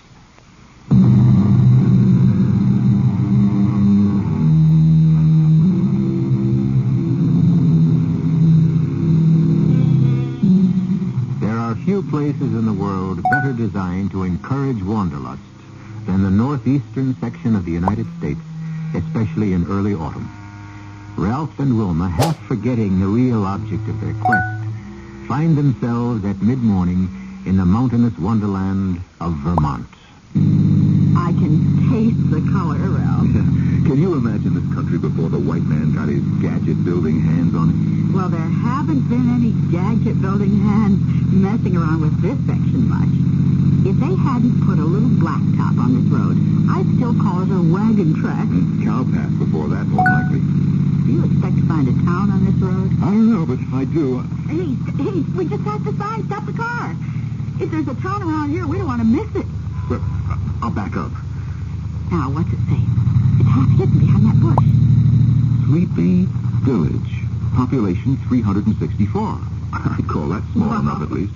Well, if there's anything at all in the name, you've found what you're looking for.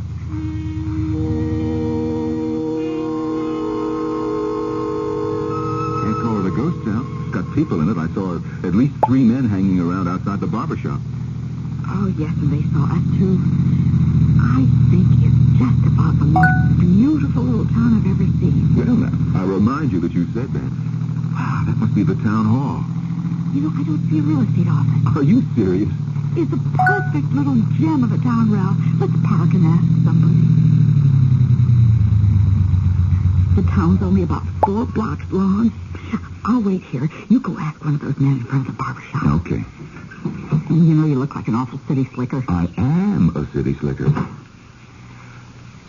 Excuse me, I wonder if you might tell me where to find a real estate dealer? Fellow sells houses and all? That's right. Man you'd want to see, I expect, would be Ellis Perkins. He's the mayor. Oh. Where would I find him? Ellis, right over yonder in the village hall. It might be there. Might not. Well, I'll have a look. Thank you very much. Yeah. We have to see the mayor. The mayor? Mm-hmm. He must sell real estate on the side.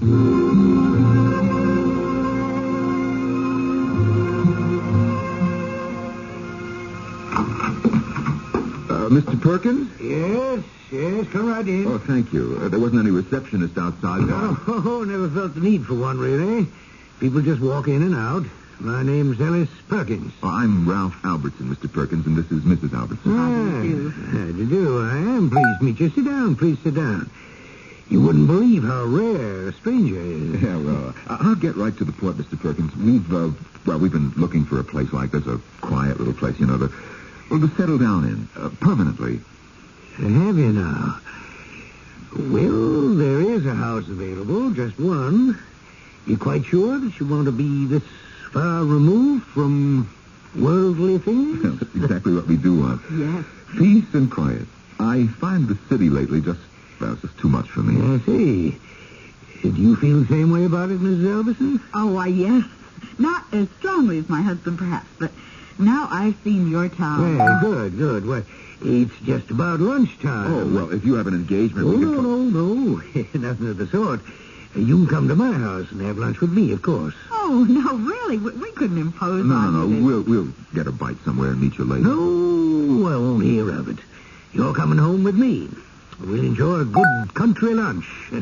As we call it, dinner, you know. Oh. And then we'll proceed to a discussion of whether or not our sleepy village is the place you're looking for.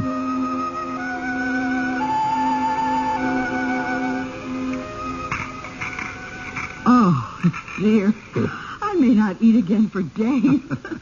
Do you always eat like this at lunchtime? Ham steak, home fried potatoes, green beans. Well, it's really the main meal. Supper isn't quite as elaborate, except on occasion. Well, it certainly was delicious. Yes. I'd be fat as a pig if I had a lunch like this every day. Everybody ready for the apple pie? Oh, my goodness. Too much? Oh, yes. No, Lucas. I guess you better save the pie for supper. Want me to bring the coffee in here, Mr. Perkins, or in the sitting room? In the sitting room, I think, Lucas. Where should we go in? More comfortable talking in there than around the table. Now, if Lucas does everything else as well as he cooks, he's really a gem, Mr. Perkins. Does he live in? Oh, yes. Yes, has for 10 years or more now. Take that chair, won't you, Mrs. Albertson? Thank you. Yes, used to be my dear wife's favorite. Want me to pour, Mr. Perkins, or just leave the tray? Put it on the coffee table here. I'll pour. You go have your dinner now, Lucas. Want anything, just holler.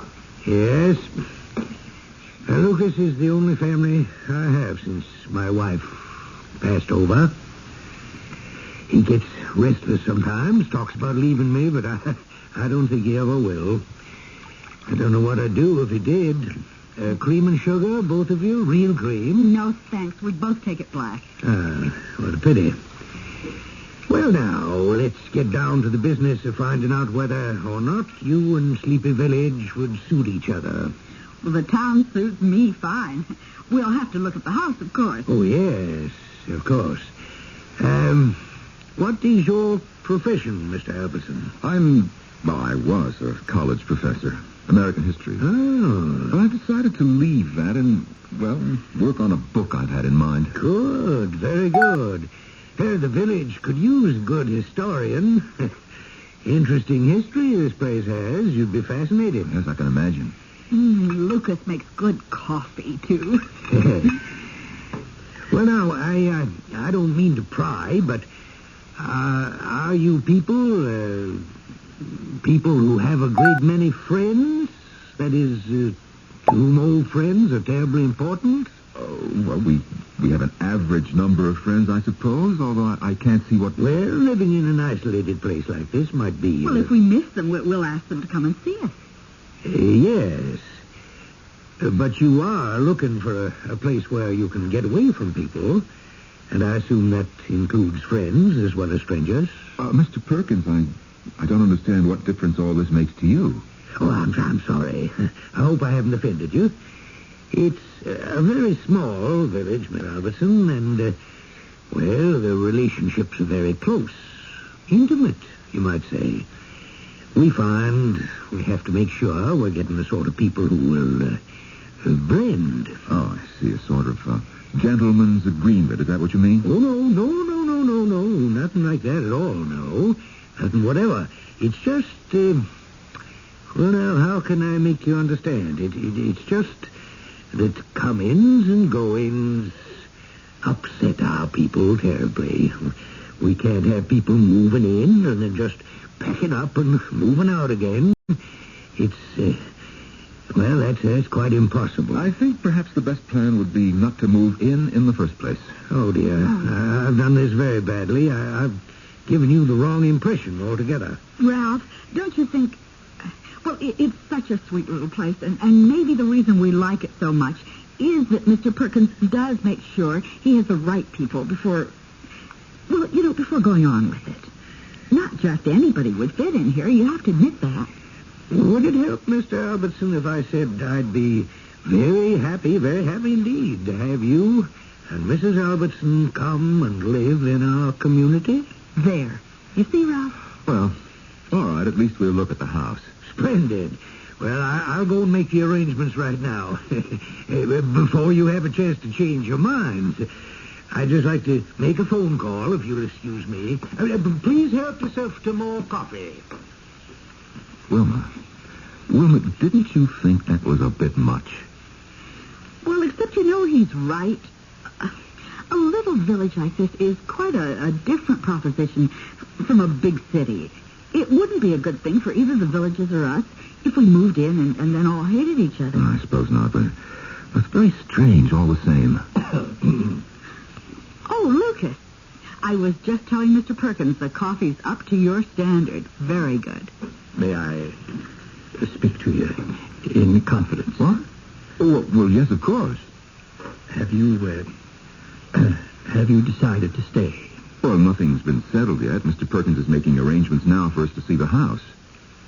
Oh, but that don't mean, does it, that you're set on staying? Well, no, of course not. The house may not be suitable at all. Although I'll be surprised if it isn't. Well, if it does work out so that you can't stay, I'd like to ask... Wait just a minute. Can't stay? Well, I mean to say, if it works out so as you don't, I'd be most beholden to you if you'd let me come with you when you go. Oh, well, of course, if you want to ride, we'd be perfectly willing to take you along. But Mr. Perkins was just saying... Oh, he don't want me to go. I know that. But it's not fair, is it, to keep a man against his wishing? I'll talk to you again after you've... I'll talk to you later on. All right. Don't tell Mr. Perkins we spoke. Well, it was pretty spooky, wasn't it?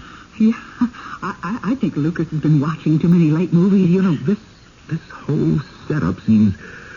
I don't know. We'll see the house at least. Oh, we're going to like it, Ralph. It's going to be just what we're looking for. Well, splendid. Couldn't have worked out better.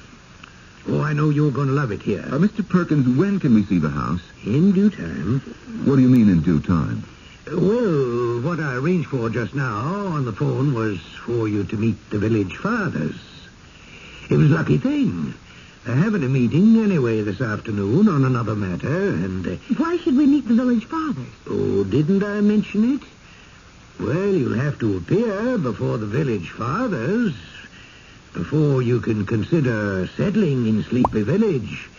You'll have to be approved.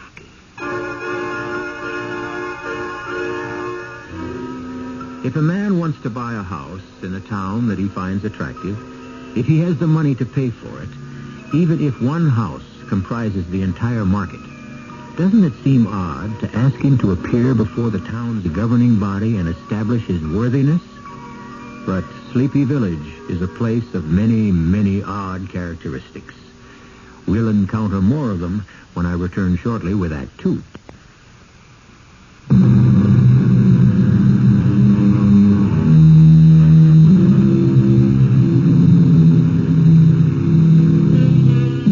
Wishing to escape the overcrowding, the noise, the pollution, the tension of the big city is quite common these days. But perhaps there is such a thing as going too far in the other direction. Ralph Elberson is beginning to think that's just what he and his wife have done. They found a place aptly named Sleepy Village, but the mayor, Ellis Perkins, has told them that they must appear before the village fathers and be found acceptable before they may consider settling down. Of all the nonsense I have ever been subjected to, this has got to be the most ridiculous. Unusual, perhaps, Mr. Albertson, but not ridiculous. There are elements involved here that I'm not free to explain to you at this time. Wilma, let's get out of here. Oh, Ralph, not before we... Before we what? Appear in supplication before a bunch of small town... No, I won't do it, Wilma. You'll be treated with the utmost dignity, Mr. Albertson. Please believe me. What have you got going on here, Mr. Perkins, that you're so careful about? I mean, you don't screen people like this unless there's something going on that you can't afford to let become generally known. Well, you're quite wrong about that, Mr. Albertson. We're very proud. I don't see why you have to be so suspicious, Ralph. They just want to make sure we're compatible. Exactly. She said it exactly, Mr. Albertson. And we have nothing to lose. Wilma, are you really so taken with this place? I guess I really am. All right. All right, for that reason and no other, I'll talk to your village fathers. But don't either of you expect me to get down on my knees.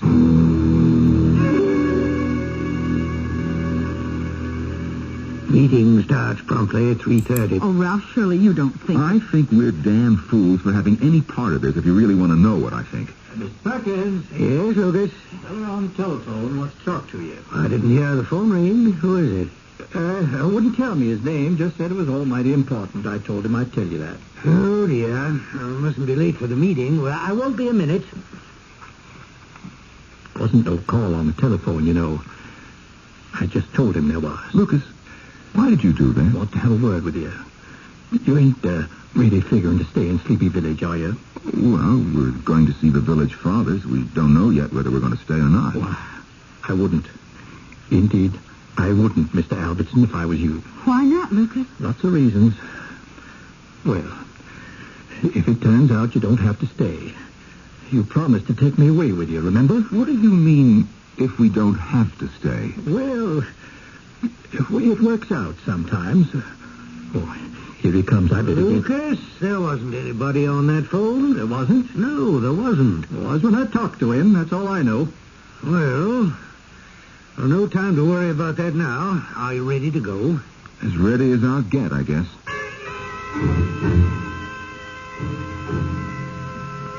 Mr. Albertson is an historian of considerable repute.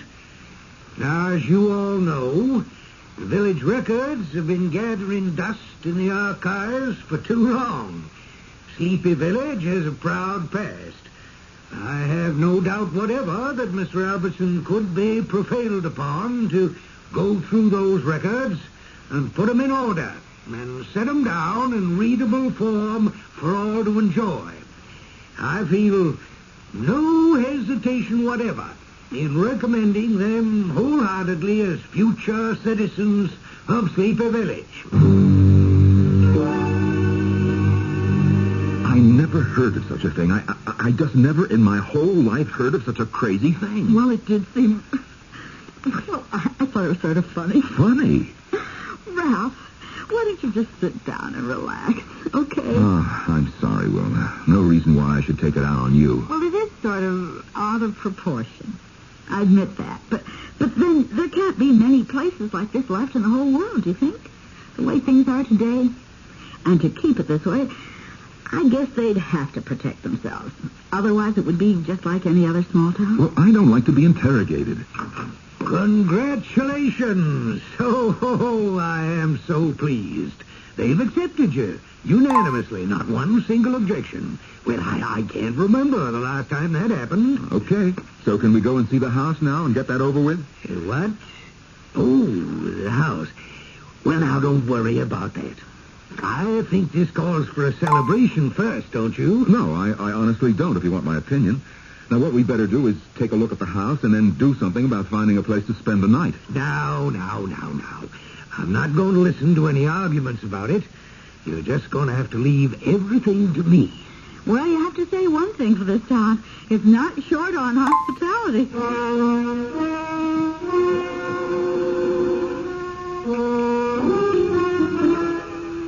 Mr. Albertson, I know that today has been an upsetting experience for you, appearing before the village fathers and all, but that's all in the past now, don't you see? You're one of us now, or same as. You and Mrs. Albertson belong here. It's been decided. Oh, decided. Now, look, you and your village fathers have spent the day checking us out. Has it occurred to you at all to wonder how you look to us? I'm as fussy about who lives next door to me as my next-door neighbor is. Ralph, please, don't you think... And I don't like people prying into my business. I don't like people sitting in judgment, deciding whether or not I'm good enough to mingle with. You use the word neighbor, Mr. Albertson. That's not quite the right word. We're closer than neighbors here. We're more in the nature of a family. Let's say you were considering adopting a child. Now, you'd want to know something about him, wouldn't you? His background. What would it be like living in the same house with him? Mr. Perkins, I did not come here to be adopted. I came here thinking that maybe, just maybe, I might want to buy a house and settle down here. But at this moment, it doesn't seem like a very good idea. Oh, dear. Mrs. Albertson, you don't feel the same way your husband does, do you? Not as strongly, I guess, but I can see his point. Well, it'll work itself out. Would you two care for another sip of brandy before bedtime? No, thank you. If we're going to find a motel with a vacancy, I think we'd better start looking right now. Oh, no. That won't be necessary. Nearest motel that I know of, it's just the other side of Mulberry anyway, and that's close onto a 50-mile drive. All the more reason for starting now. And my guest room upstairs is a good deal more comfortable than any motel room you're apt to find around these parts. Mr. Perkins, I really do appreciate your hospitality. I don't want you to think that I don't, but... Look, I'm sorry, but this is nonsense. This just isn't the way things are done. You'll find that things are not done in Sleepy Village the way they're done outside. Really, Mr. Albertson, we're exactly what you came looking for. And now you're resisting it. Why? If you can believe that such a place might exist, believe it strongly enough to set out on a journey looking for it, why do you find it so difficult to believe that it does exist once you found your way to it? You know he's right, Ralph. There's just something creepy about it. All right, we'll spend the night here. Mr. Perkins, I'm sorry if I've seemed rude, but no, it's very kind of you, I'm sure. Yes, thank you. We'll stay.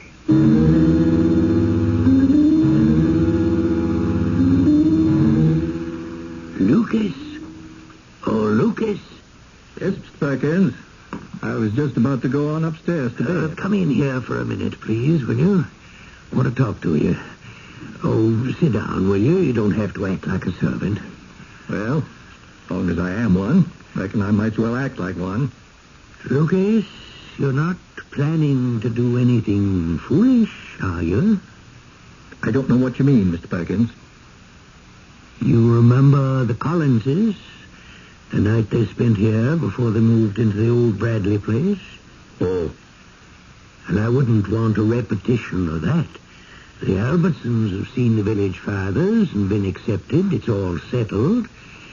You'd be very unwise to interfere. Well, no, I wouldn't do that, Mr. Perkins. That there with the Collinses, that was a long time ago. Before I'd got rightly settled in, you might say. You don't have to worry. Good. Because it wouldn't work anyway. I give you my word. It wouldn't work at all.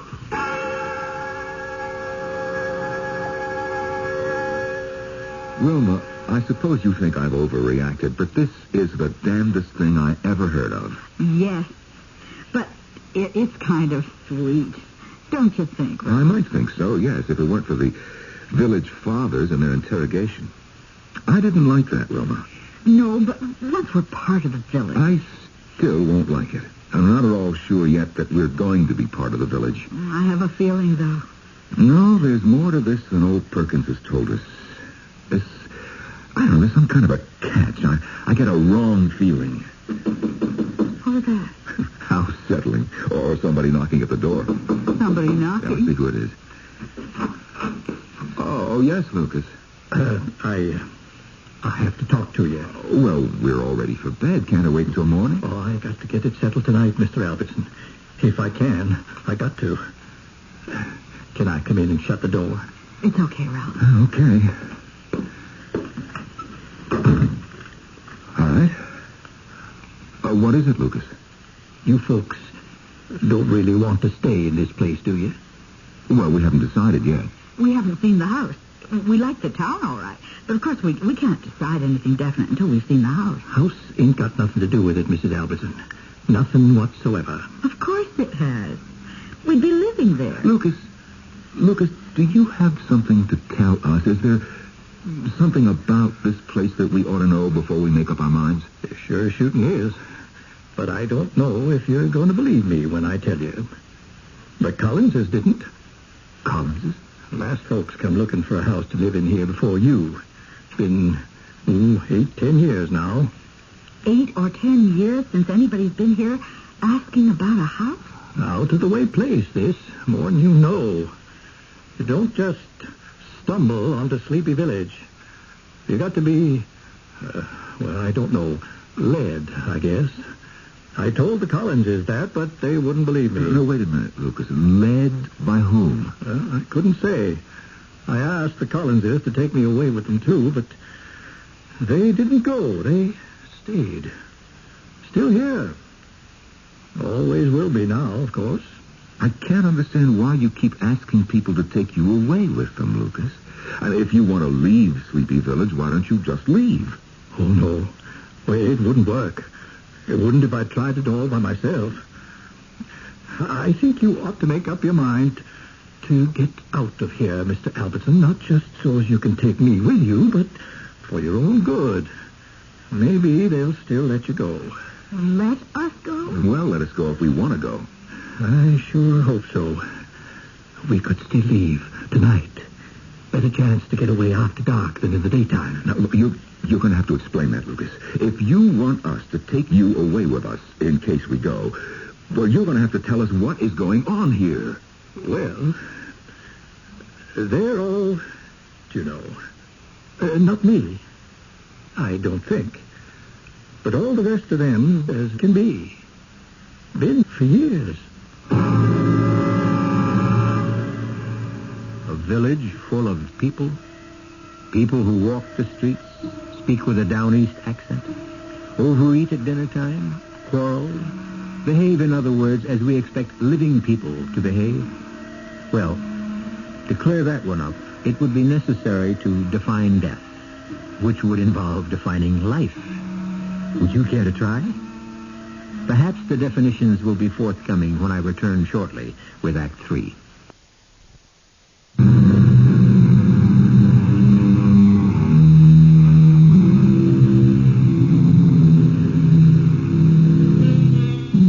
One of man's major preoccupations, ever since he became man, has been with life after death, and the form it will take.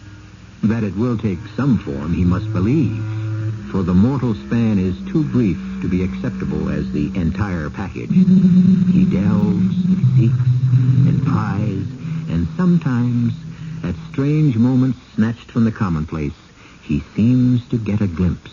Oh, but you can't possibly go. It's never happened before. Then this will be the first time, Mr. Perkins, because we are going. Well, no, I'll tell you what we'll do.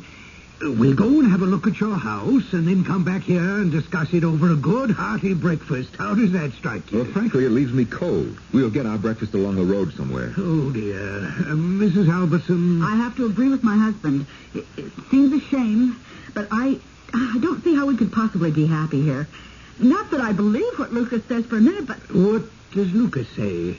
Oh, that's not important. We're grateful for your hospitality, Mr. Perkins, and we both agree that you have a beautiful little village here, but, well, it's just not for us. Now, we're all packed. We'll be out of here in a few minutes.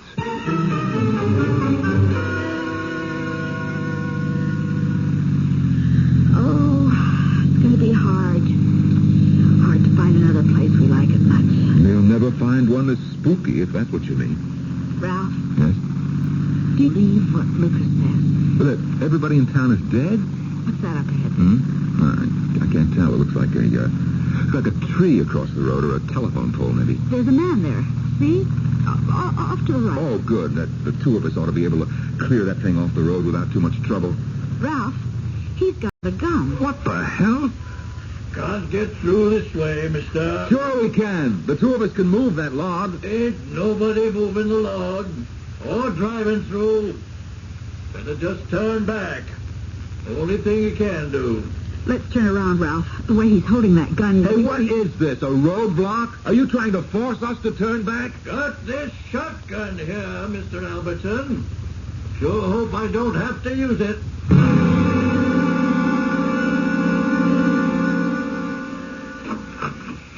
I was waiting for you to come back.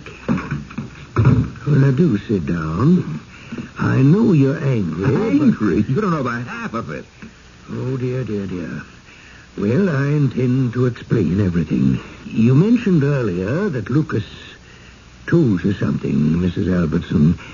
Do you mind telling me what it was? What did he say? He said you're all... He said everybody in the village is except him. Yes. Well, he is too, of course. What are you talking about?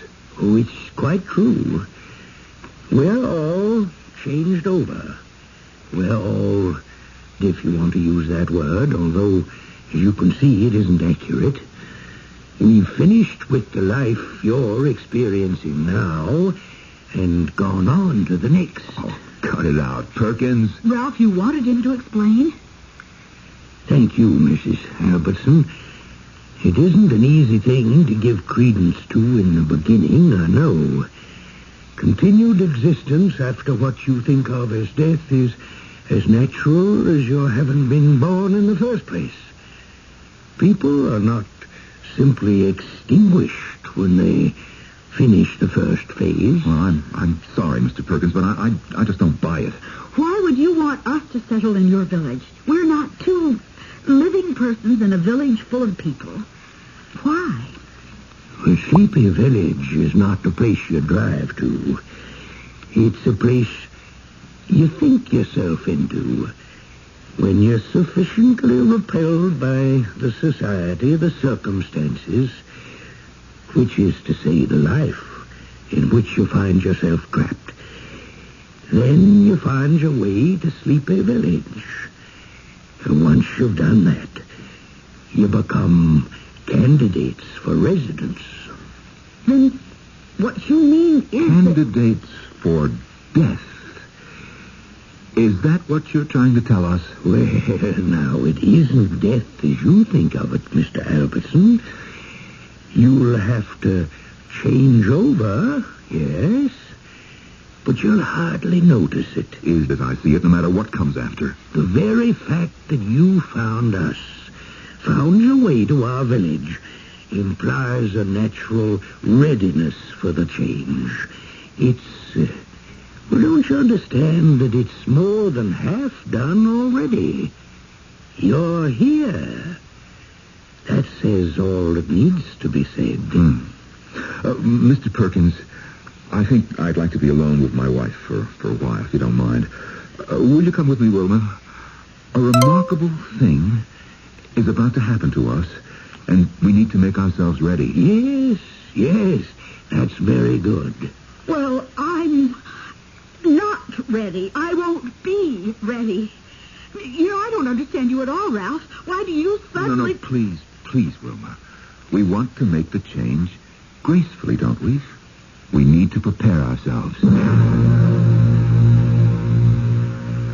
Wilma, do you think for a minute that I'm going to... you said... No way. I just realized that they have to be humored, that's all. Now, look, we've somehow found our way into a village full of nuts. That's what's happened. Now, look, we've got to play it their way if we hope to get out of here in one piece. Because that idiot downstairs means what he says. Lucas. Where's Lucas? He must know how to get away. I don't know. I think he expected to ride out of town with us in the car. All the same, I think we ought to see if we can find him. Well, let's give him a little time. I have a feeling he'll come to us.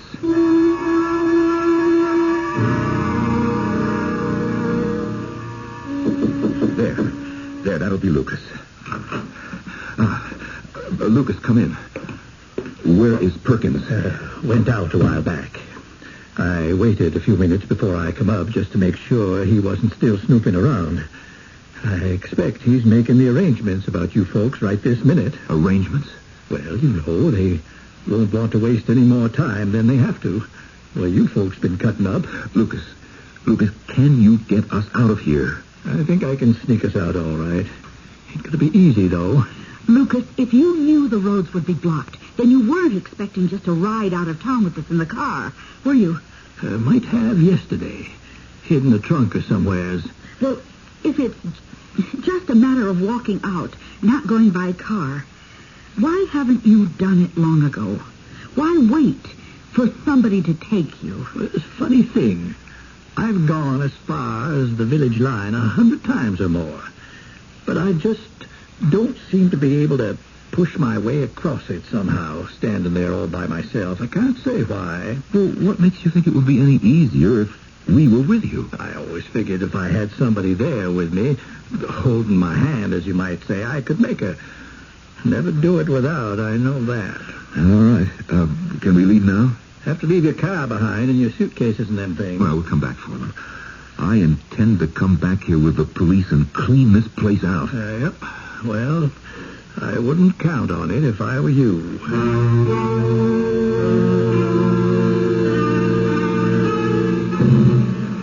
Now, just walk along natural, talking and going on like I was showing you around. Here's how we'll do it. We'll go over and cross the line right in back of the church. Village ends right there, back of the church. Yeah, won't they be patrolling there? I don't think so. No. The village folk don't go in back of the church. Never. Why not? Something back there scares them off, seems like. Lucas, you say everybody in the village is everybody but you. Yep. How does it happen you're not? Wondered about that a good deal myself. Come to the conclusion it just slipped their minds. I wasn't important enough for folks to take much notice of when I showed up. How did you happen to come here in the first place? I can't hardly recall anymore. I was hitching at the time. Hitchhiking? Yep. Mr. Perkins put me right to work as soon as the village father said it was all right. His wife had just made the second change, and he needed somebody. The second change? Oh, well, they die. Well, they don't live forever here in the village. Second changeover, they call it, and I reckon that's what it is. Oh, that's all right. Everybody but us. That's the line. Right there, at the foot of that old oak tree. Other side of the oaks, out of the village. But why do we have to hide here? Can't we just walk across the line and be out of the village? Not and be sure somebody won't take a pot at us. We can't. Ain't nobody ever got out of this village, to my knowledge, once they've been accepted by the village fathers. I ain't sure I can make it. What? What do you mean? Well, if I get to holding back, now you just take my hands and pull. You hear me? No matter what I say, you drag me on across that line, past that old oak. But if you ask us not... Don't pay me no mind. Drag me over by the heels if you have to. Well, time to go, I reckon. Here, take me by the hands, both of you. What, were you shaking like a leaf? Ain't never been so scared in my whole life. You two just walk on up to that tree and across. Come on, don't hang back. I'll just stay on here. See that you two get across all right, but I'll just stay on here. Come on, let's go. Changed my mind, Mr. Albertson. I reckon I'll just stay on here. No. Now, we're taking you with us, whether you like it or not. That's what you asked us to do, and that's what we're doing. Well, that was a while back, Mr. Albertson. A fella can change his mind. I'm sorry. Let me go. You let go of me, you hear? I'll yell for Ernie Clapton if you don't. What I said before don't make no difference. You let go of me. You come on, will you? Ralph, I ain't a-going. Ernie, down here, back in the church. Damn fool up, Wilma. Push him. Get behind him. Push him. He doesn't want to. All he's been talking about for the last 24 hours is wanting to get away. Now, come on, you.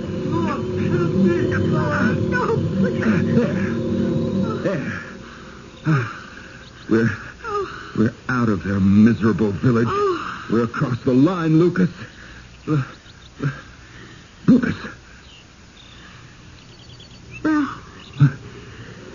He's not here. Of course he's here. Lucas. Ralph. Look around you. For heaven's sake, look around you. Ma'am, where the devil did the idiot get to? I don't mean that. Look what this is we're standing in.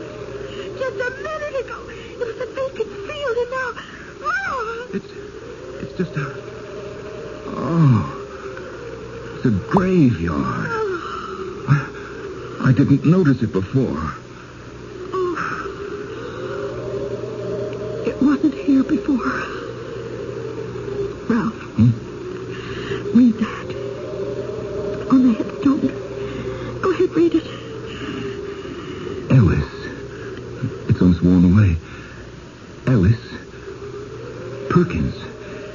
1834 to 1904. But... And this one, over here. Lucas Madison, 1897 to 1963.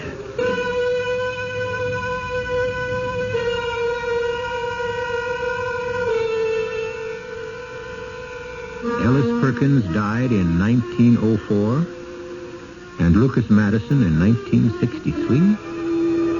Well, that's what it said on the headstones. And when Ralph and Wilma looked for it, the village wasn't there.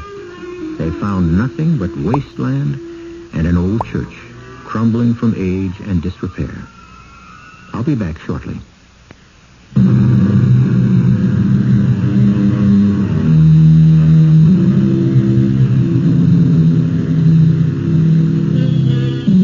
Wilma and Ralph Albertson found a fine old colonial house eventually in a lovely little town in Connecticut. And Wilma says dreamily sometimes as they sit down to lunch, I wonder what Ellis Perkins is having for dinner today and who's fixing it for him. Well, sleepy villages may come and go, but Mystery Theater will be back with another account of the improbable but not the impossible. Our cast included Norman Rose, Martha Greenhouse, Kurt Benson, and Ken Harvey.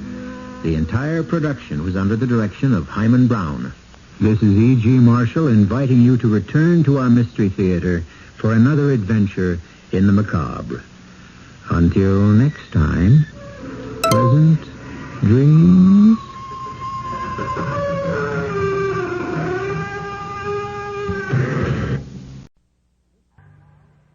And now, Mystery Theater.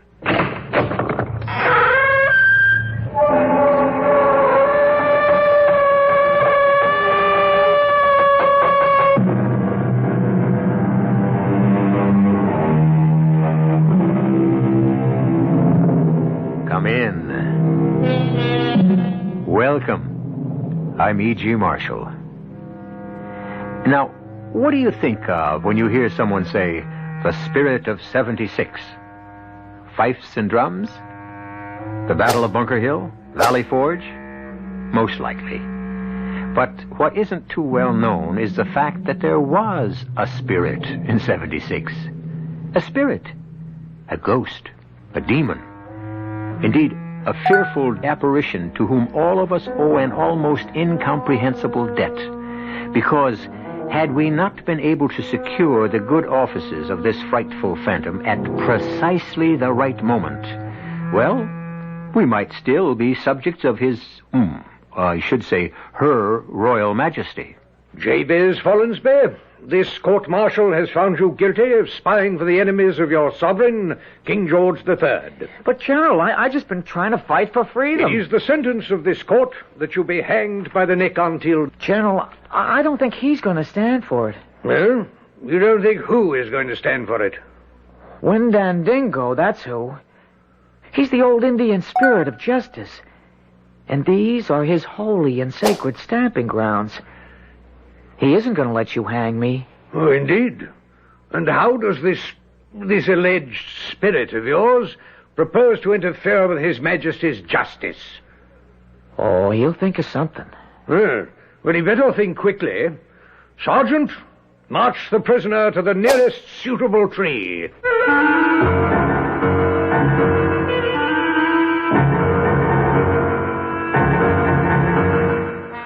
Our mystery drama, Windandingo, was written especially for the Mystery Theater by Sam Dan and stars Jack Grimes and Kurt Benson.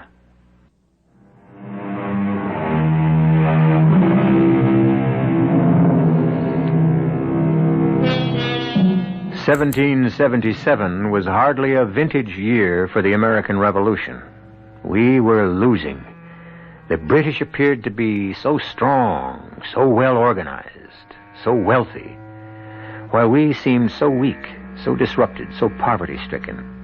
What we needed so desperately was a victory. Of course, in October, that victory would be ours. In a backwoods settlement in New York called Saratoga, British General John Burgoyne would lose not only a battle, but an empire. He would lose it because, well, historians have advanced all sorts of strategic reasons, but nowhere among them will you find mention of an Indian demon called Windandingo. And no one speaks of an obscure American Jabez Follansbee. Jabez Follansbee? Who could ever believe he would become a hero? You're mad at me, John. No, James. Nope, I ain't mad. I can tell. I can always tell. I said I ain't mad, and now let's be done with it. John, take me back with you. Nope. Why no? Because you're mad? Because you just ain't cut out for soldiering. But I just ain't cut out for farming either. Yeah, I know. I was practicing with your old musket, and I hit the tree every time at 50 yards. And that's a smoothbore. Why, you just give me a Kentucky rifle or even a Pennsylvania, and I could hit I could be a sharpshooter. Well, how come then you hit Enoch Fraser's prize bull? There was an accident, I swear. I thought he was locked up in the barn, and so I wasn't watching. Now, you promised me something, Jabe. Yes, John, I will. I'm taking you to Uncle Dick's Tavern up near Saratoga. John, that's way north. It's like a foreign country. Yeah, but there'll be someone to take care of you, so you gotta promise that you'll behave. But I can take care of myself, John. Jabe, do you want to win the war? Answer yes or no. I guess so. Well, you have to help out on the home front. And you can't have me coming back from General Gates's army to get you out of scrapes. You've got to do your part. You've got to. Now, what do you say? Whoa there. They're coming after us, boy. We may as well face it. Who? Look behind you. It's Enoch Fraser and the sheriff. Hold in the name of the law. Caught you dead rights. Caught you in the act. Sheriff, place these felons under arrest. Sheriff, you know we weren't running away. Well, I know, John, I know. I've got to get Jabe to his uncle's tavern up past Albany, and I only have a week's leave from the army. I demand my rights, Sheriff. Jabez Follansbee here shot my prize bull. I demand compensation. I'm willing to make good for him, Enoch. It's just that the army ain't been paid. Am I supposed to wait, Sheriff? Throw him in jail. Well, I was only practicing so I could join the army and fight for freedom. What army would take a half-wit like you? I demand you arrest these two desperate brigands and throw them behind bars. Now, everybody just shut up. Tomorrow morning, Judge Mackenzie's going to be in town. Yeah, but Judge Mackenzie's Enoch Fraser's cousin. It can't be helped. He's the only judge we got. You throw them two desperados in jail, Sheriff. We're all going back. Now, we'll spend the night at Frankenthal's Tavern. But they'll escape. John, now, will you give me your word of honor? I don't want to put you and your brother in jail. All right. Done. Well, let's head back. Well, Sheriff, I hold you responsible. Oh, shut up, Enoch. Well, can I ask you something, Enoch? Why don't you like me?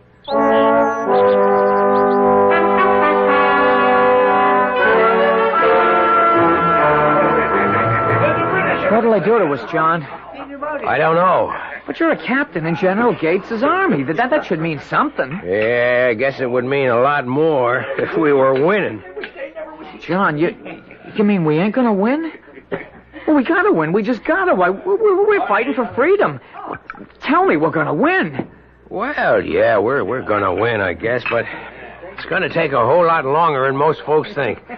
You know how some folks are. They want everything yesterday. Well, here are two really fine-looking boys. An asset to the town and a credit to the country. Mind if I join you, lads? What's all this, Enoch? Well, now, I'll tell you what. I'll treat you to supper. You will? Why? Why? Because you're fighting for our country, John, and nothing's too good for you. And Mr. Frankenfowl, beef and bread and beer for my two good friends. What's on your mind, Enoch? Well, now, boys, I got Jabe here for a good 16 pounds worth of damages. Agree? Yeah, but I said I was sorry. Oh, I know, son, I know.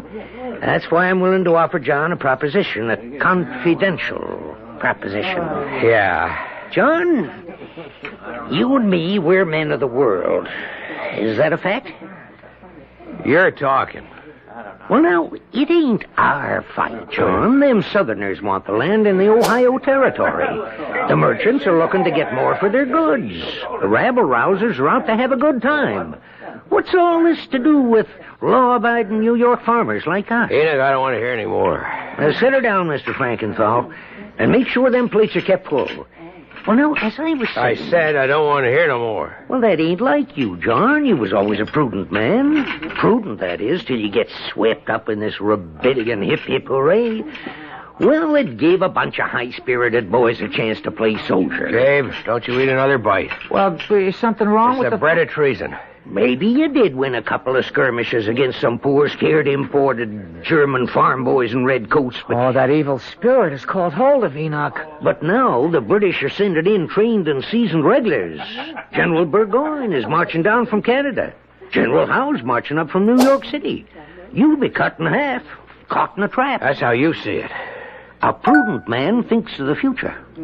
Therefore, he chooses the winning side. And you think you have? Oh, I know I have. And here's my proposal. As a captain in Gates's army, you'd have certain information. You want me to become a traitor? Oh, no. A lover of your fellow man. The war's lost. Why not end it sooner? End the waste of lives. I ought to report this to the sheriff. John, you just see the light. I'll forget about the damages to my prize bull. And he's worth £16. I'll pay it. Sure. But meanwhile, Jabe will have to sit in jail. What? You wouldn't put poor Jabe I'm in jail. entitled to justice. I'm entitled to my damages. Jabez, you won't go to jail. I'll think of something. What? There ain't a soul that can help you. There is, too. I know who can help us, I know. Do you now? He's always helped me. When I called on him before, he'll help me again. Jabe. John, I'm going to call on my oldest friend. You better call on your richest friend. I'm going to call on him for justice. He'll help us. Jabe. You'll see. Jabe, look, everybody's looking at you. It don't matter. He's my friend. He'll help. You remember Walking Beaver, the old Indian we gave food to? Now you just come along with me, Jabe. Before Walking Beaver died, he told me all about the secret Ojibwe spirit. A spirit that fights evil. He taught me how to call him. His name is Windandingo. You hear that, everybody? Windandingo. What's that again? Windandingo. Windandingo. Now, if that ain't the funniest I ever heard. Don't laugh. Don't laugh at Windandingo. Why not? Because he don't like it. Well, if he don't like it, he damn well. I'm warning you. I'm warning all of you. Windandingo don't like it. All right.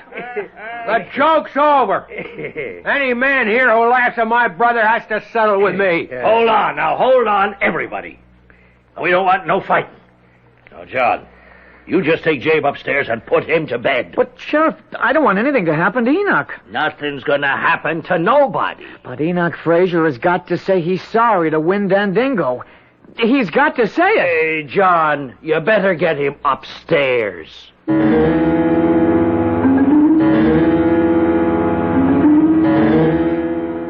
Hey, by Jiminy. Hey, by Jingo.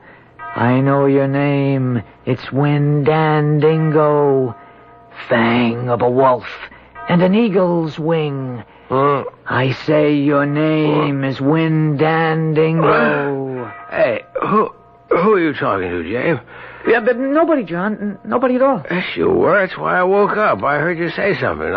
Oh, yes, it's that crazy thing. That Windandingo. No, it ain't crazy. I've seen him. You have? 100 times. Most folks are scared of him, but not me. All you have to do is ask for justice, and that's all I've done. That's all you've done? Windandingo's a good spirit, and I'm asking him to fight against the evil spirit that's taken hold of poor Enoch Fraser. Because, well, it takes a spirit to fight a spirit, don't it? Jabe, go back to sleep. Yes, John. Tongue of a copperhead, horns of a moose, claws of a bear, feathers of a goose. Jabe. Hey, by Jiminy. Jabe, shut up. I'm really sleepy. But, John, this is the only time we can call Windandingo, at midnight. It's the only time he's able to hear the voice of mortal man. And the clock just struck.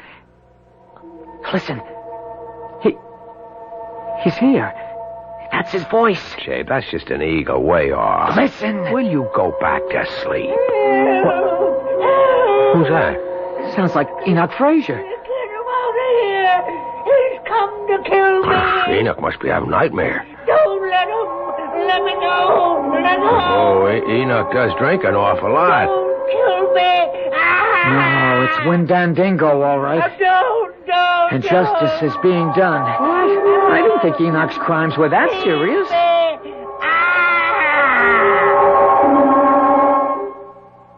Well, he's quiet now. I guess he woke himself up from that nightmare.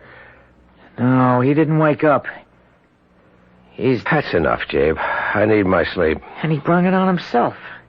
He got no one to blame but himself. Jabe, will you shut up and get to sleep?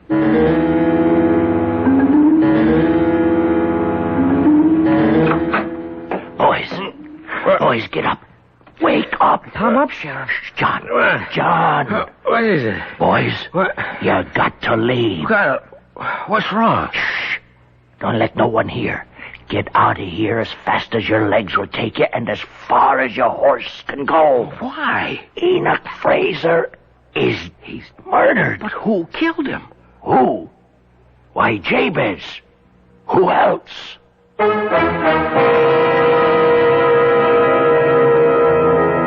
Who else? Well, we know who else.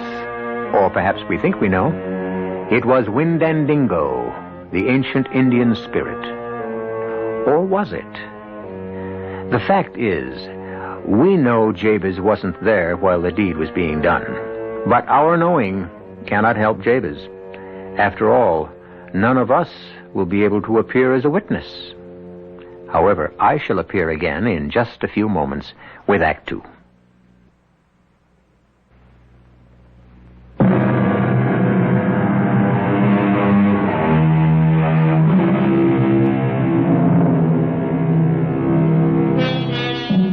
It is the fall of the year 1777.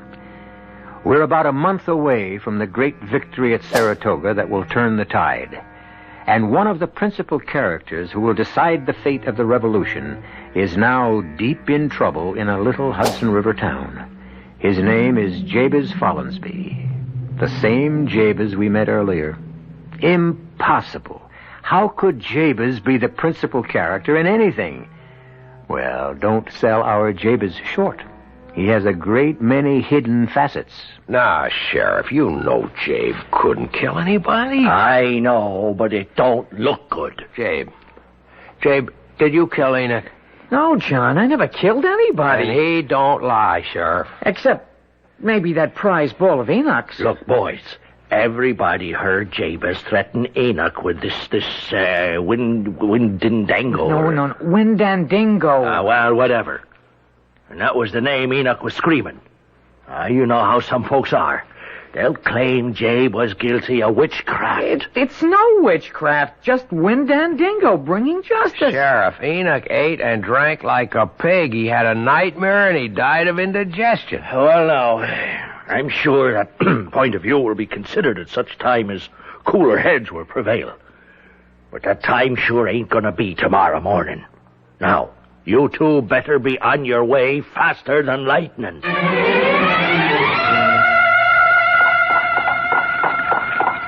John, you don't believe I killed Enoch. But how could you? You were with me all the time.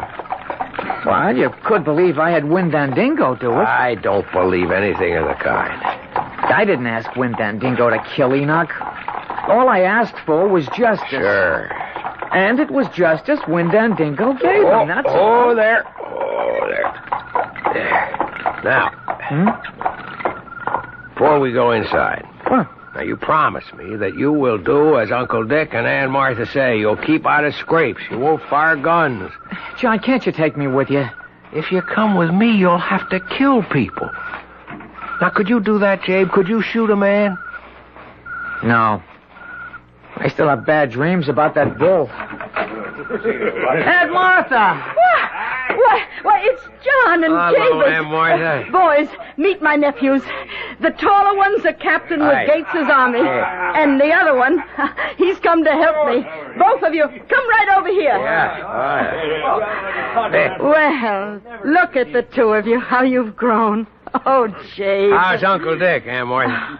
Well, boys, your uncle's a prisoner. A prisoner? Captured at Ticonderoga. The redcoats took it back from us. I don't know, it don't look good. The way General Burgoyne's headed here from Canada with 10,000 men. I better be getting back to my regiment. Oh, you ain't going nowhere till you had your dinner first. Now, you both sit down. I'll be right back. You going back, John? I have to. You have to go and I have to stay.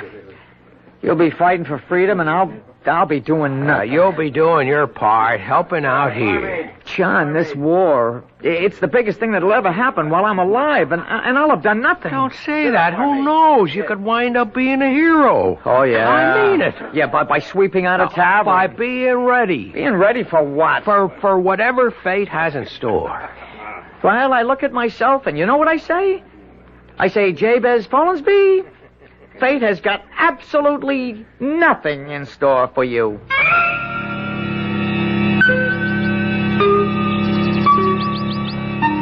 Yankee Doodle, keep it up, Yankee Doodle dandy. Mind the music and the step, and with the girls... Yep. You there. Yes, sir. Oh, you're a captain, aren't you? Yes, I'm a captain. I can tell from my uniform. My brother's a captain. He's with General Gates. Yeah, well, where's the nearest American troops? Well, I guess they're in Albany, Captain. How far is that? Oh, maybe 30 miles. Can I get a fresh horse? Yes, sir. Now, son, listen. The British have broken through. General Burgoyne's headed this way.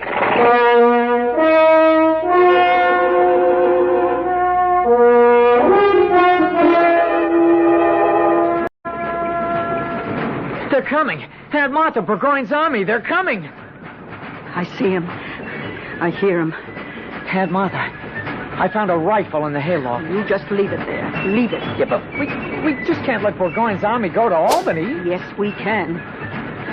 Dave, the British are people, just like we are. Yes, ma'am. And they go to church. Yes, ma'am. And we're tavern keepers. It's an old and honored profession, and our duty is to dispense hospitality to all that cross our threshold. Look at them, Aunt Martha. Look at them. Look at how big they are. How they march. And all the guns and cannon and wagons and everything. I guess you could really call them an army. Not like what, Aunt Martha? Nothing. I don't care. I just bet our boys can fight better. Hey, look, that man with all the gold and the lace. Oh, ain't that some horse he's riding? It must be General Burgoyne himself. He's riding toward us. Oh, you better get on your feet, Jabe. Right. Over. Good day to you, madam. This, I presume, is Follansbee's Tavern. Yes, sir. And you would be Mrs. Martha Follansbee? And he would be your nephew, Jabez. How did you know? We have our information, madam. You mean you're spies? Jabe. Well, now, Jabez, don't look down your nose at spying. You may decide to try it yourself one day. Mrs. Follansbee, I'm told you prepare the best table in the province. Oh, well, Yes, I understand. You just as soon not feed a morsel nor bestow a drop upon the red-coated tyrants. Oh, no, I never said it. Why, I was telling Jabe here just before that... Yes, well, we shall pay. I might add at your usual pre-rebellion rates. None of your Yankee hanky-panky. Captain Sterling, the army will halt here. Parkhurst, have our baggage brought in. Well, Jabez, no need to look frightened. What?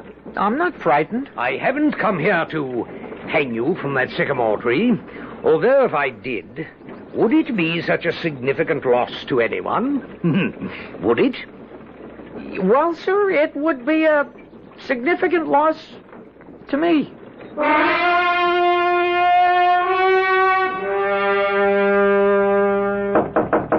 Come in. You told Aunt Martha you wanted this wine, General, and here it is. I see. Aunt Martha wants me to clean up the room, too. Yes. May I inquire, Jabez, that's a rather large knife you carry in your belt. Yes, sir. You look like a peaceable enough fellow. Why are you so well armed? Well, I'm in the woods a lot, and you need a knife. I must say, Jabez, I'm considerably relieved. I'd overheard you and your aunt talking in the kitchen. Oh, General. No, I wasn't eavesdropping. Well, the truth is, I was. Who can resist the temptation? And I heard you talking about fighting for freedom. I had assumed, perhaps, that you might strike a blow for freedom with that knife. With the knife? Well, how? How? By letting out the heart's blood of Sir John Burgoyne. Sir, please don't say that. The idea of stabbing somebody, it makes... It makes me sick. Well, what's this? You're actually trembling. Here, have some wine. No, sir. That'll make me sicker. Oh, I'm truly sorry. I didn't mean to upset you, but you must admit that the assassination of the tyrant commander, as I believe I'm called, would be a mighty blow for freedom. No, sir. I ain't gonna admit that. Why not? Well, I've been thinking, and... Well, I figure I'm willing to die for freedom. I'm just not willing to kill for it. Sir, the dispatches have arrived. You have a communication from General Howe. Do I have a letter from Mr. David Garrick in London? No, sir. Well, are you sure, Parkhurst? Yes, sir. But this letter from General Howe... But Garrick, as good as promised, he would produce my play this season. Sir, this letter from General Howe... Oh, the devil take General Howe. Damn it, Parkhurst. My Maid of the Oaks is as good a work as anything Garrick could put on the boards. Better. This letter from General Howe in New York City is most urgent. The devil take William Howe. Fanny Kemble herself wants to play the part, and... Did you say a letter from General Howe in New York City? Yes, sir. Well, just what in the seven unholy names of Satan is Wee Willie Howe still doing in the city of New York? He should be halfway to Albany by now. Well, sir, the letter was sent from New York. But General Howe is marching on Philadelphia. Philadelphia? May I have that letter? And so, dear Burgoyne, the greatest assistance I can give you is to capture Philadelphia, and thus prevent Washington from moving northward. Your obedient servant. Washington? He wants to save me from General Washington? That threadbare Virginia aristocrat and his pathetic rabble that masquerades as an army? Well, it's Gates and Morgan who threaten me here. But, sir, what's to be done?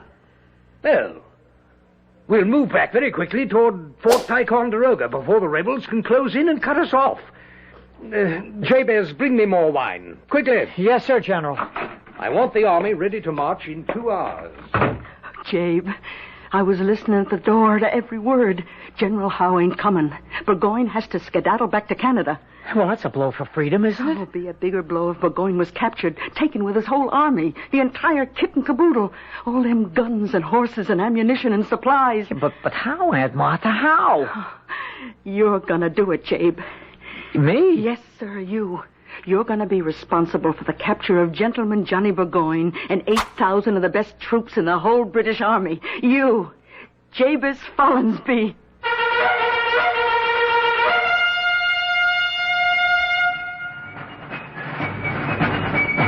Well, the only thing that can be said at this point in time is that she knows something we don't know. And she's right. Because as students of history, we know the end of the story. We know that Burgoyne and his army were captured. Now we shall expand that knowledge and discover how, when I return shortly with Act 3.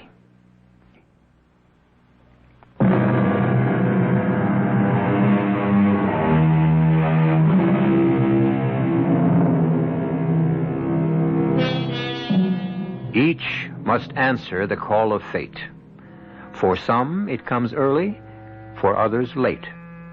And fate is now calling to Jabez Follinsby. a young man of New York State in the year of 1777. Proof again, if proof were ever needed, that some of the most remarkable and earth-shaking events occur not simply because of the actions of the rich and the powerful, but also through the unconscious intervention of the powerless and the lowly. General Burgoyne can be captured by our General Gates if what, Aunt Martha? If they can get here quick enough, Jabez. If Gates can only send some cavalry real fast, they could delay Burgoyne long enough for the rest of the army to come up and capture him. But what can I do? Oh, you can mount Mayflower. She's the fastest horse we got in the stable, and ride like the wind to where General Gates is camped, and tell him... Jabe, are you listening to me? Yeah. Yeah, Aunt Martha, I'm listening. Do you understand what I'm saying? Yeah, but I can hardly believe it. Believe what? Well, what John said, and yet it's come true. John said, he said if I was ready, fate would make me a hero. Well, it has come true. And I can fight for freedom without shedding blood. You ain't got a minute to lose. Saddle up Mayflower. I have to bring General Burgoyne a bottle of wine. No, I'll do it. Yeah, but he asked me. Be on your way, Jabe. Every minute's as precious as gold. Goodbye, Aunt Martha. Goodbye, Jabe. And the good Lord bless you. Captain Sterling has ordered all unit commanders to be ready to move in 2 hours. But I want a screen of light cavalry on both flanks. May I say, sir, that it's a brilliant maneuver. No doubt. But back in London, it will be construed as an inglorious retreat. But a most necessary one. Well, to my political enemies, and I have a vintage crop this year, a retreat is always a disgrace. But, General, to move an army so many miles through hostile territory is surely a feat worthy No, I shall be Burgoyne the bungler, while Howe will be the hero. Howe with his cheap victory at Philadelphia. Did I say cheap? It will cost us these 13 colonies. Where's my wine? Jabez! Oh, General, you ordered this bottle. Yes, and about time, too. Oh, I'm sorry, sir. I tell you, Parkhurst, this William Howe, he hasn't the sense, the brains, the intellect of this young servant, this Jabez Follansby.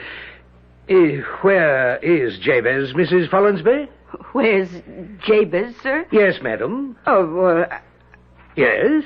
Well, I sent him... I sent him to the barn to Yes, well, I wish to see him. Oh, but he's got to chop some wood. I wish to talk to him. Oh, but, begging your pardon, sir, unless he does his chores, you aren't going to have wood for your fire tonight, or for me to cook your supper. May I suggest a solution to the problem? I shall assign an orderly to the wood chopping, thus freeing Jabez for his more important duty, which is to speak with me. Fetch him, if you please. Madam, is there a difficulty I am unaware of? Why are you so nervous? Me? So frightened? And where is Jabez? By the barn, chopping wood, sir. I can see the barn very clearly from this window, but I neither see nor hear Jabez. General, the boy was in here when I handed you the dispatch from New York City. Could he be off for General Gates's encampment? Well, Mrs. Follansby, could he? Oh, no. Parkhurst, have a party of scouts go after him. Well, Jabez? General, I guess you were wrong. Wrong? Well, you said you didn't come here to hang me to the sycamore tree outside, but those men who captured me said that's what you're going to... I'm sorry, Jabez, but we have rules. Oh, don't hang him. Why should you hang him? Because he was conveying information to the enemy. Who says so? Now, madam. Who says so? Well, maybe he just felt like taking a little ride on horseback. I mean, is that something to hang a man for? I see. Well, that would, of course, place the case in an entirely new perspective. Is that what Jabez was doing? Yes, sir. Is it, Jabez? Were you merely out for a little ride? Or were you conveying information to General Gates? Oh, tell him you were just out for a little ride, Jabez. I was bringing information to General Gates. Shall I ask that question again, Jabez? No, sir.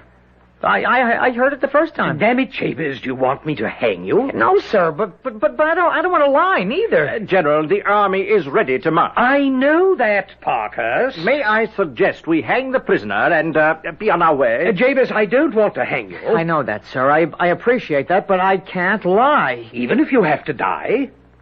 I won't die. Oh, indeed. Why not? Well, because that wouldn't be justice. And that's why Windandingo wouldn't let it happen. I don't believe I caught that name. Windandingo. Yes? Windandingo. He's the old Ojibwe Indian spirit of justice. And all through here, all through this country, it's his holy ground. And if you ask him for justice in the right way, he'll see you get it. Yes. Well, my boy, I suggest you ask him. I will. Well, what are you waiting for? Midnight. Midnight? Well, yes, sir. You can't raise him till midnight. But I intend to hang you now. Well, you wouldn't do that, General. You're a fair man. You'd give a man a chance. I am giving you a chance. Just tell me you were out riding for pleasure or to visit your girl, and we're quits. I don't get any pleasure riding a horse, and I don't have a girl here. General, every minute we delay... Jabez, do you expect me to wait till midnight? I expect you to do the right thing. Well, what is supposed to happen at midnight? I'll call on Windandingo. Yes? And he'll appear. Where? Right here. And only here. Why? Because this is where the injustice was first made. And then? And then, he'll see that you give me justice. How? I don't know, General. That'll have to be between you and Windandingo. He'll convince you somehow. You mean a spirit will materialize and convince me that it would be unjust to hang you? Yes, sir. Sir, shall the light cavalry be posted on the flanks now? He will actually appear? Yes, sir. General, we need every minute. Parkhurst. Yes, sir. Do you know what this lad is saying? Yes, sir. I mean, no, sir. A spirit, an Indian spirit, will appear here at midnight to plead for his life. Sir, any hour now, the rebels will know about General Howe. We have just about run out of time. No, Parkhurst, we run out of life. But time, there's enough and to spare. Look at that boy's face, Parkhurst. I must remind the General... He is the only completely honest human being you and I have ever met. Let us salute him. Sir. Now, Jabez, this Windandingo of yours, he will appear promptly at midnight. General, is it possible you don't realize... Parkhurst! I will deserve disgrace if I run from this continental rabble. I've decided to stay, to fight, and to break the back of this impertinent rebellion. Is that clear? Yes, sir. Jabez, will your Windandingo appear promptly at midnight? Yes, sir, he will. You'll see him. I had better, because if I do not, if you are playing me false, then I shall hang you. Hang you from the bough of that sycamore tree. I shall hang you by the neck until you are, and leave you dangling for the kites and crows to feast on your carcass. You understand? Yes, sir.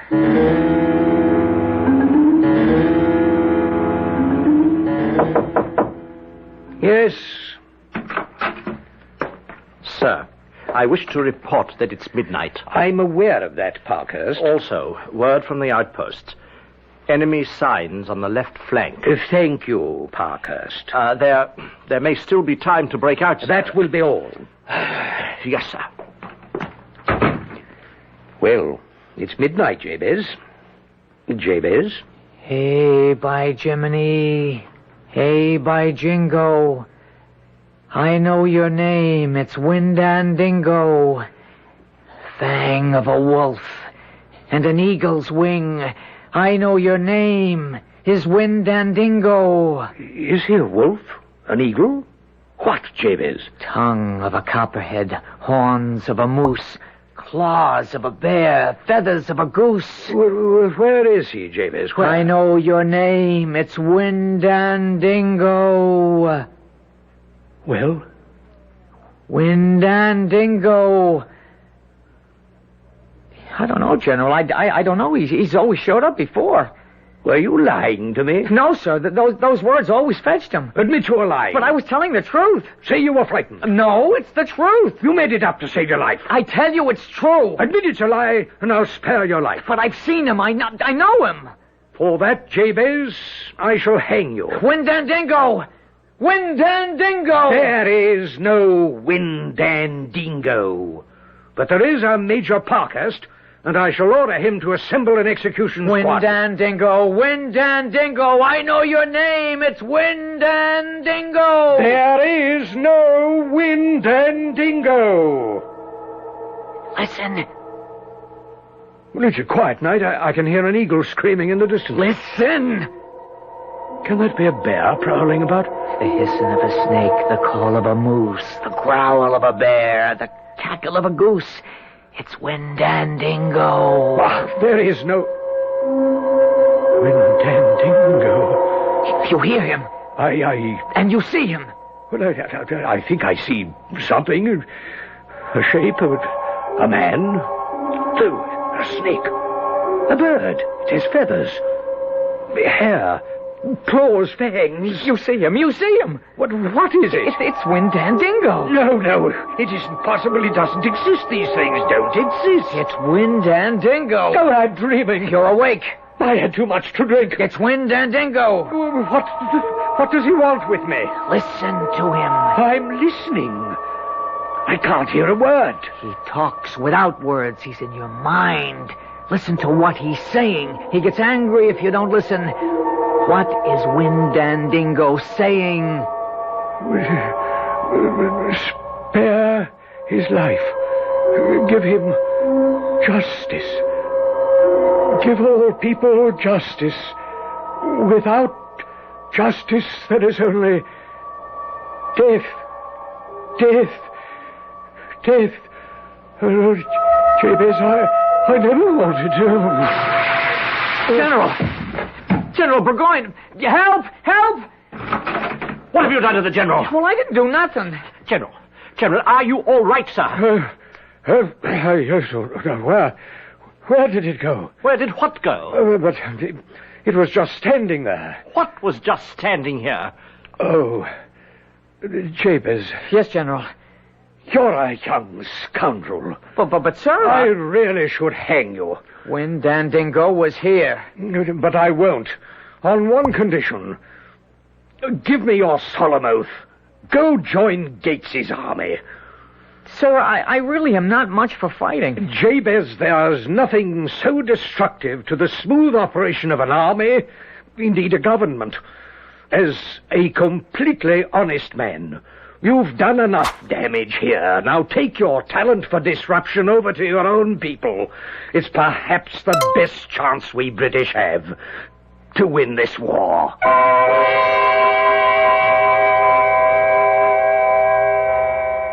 Well, Jabez did manage somehow to join General Gates' army, and he fought side by side with his brother John. However, Burgoyne's cynical hope was not to come true. After all, we did win the war. So you see, Jabe's honesty, sincerity, and idealism didn't do us too much damage at that time. I'll be back shortly.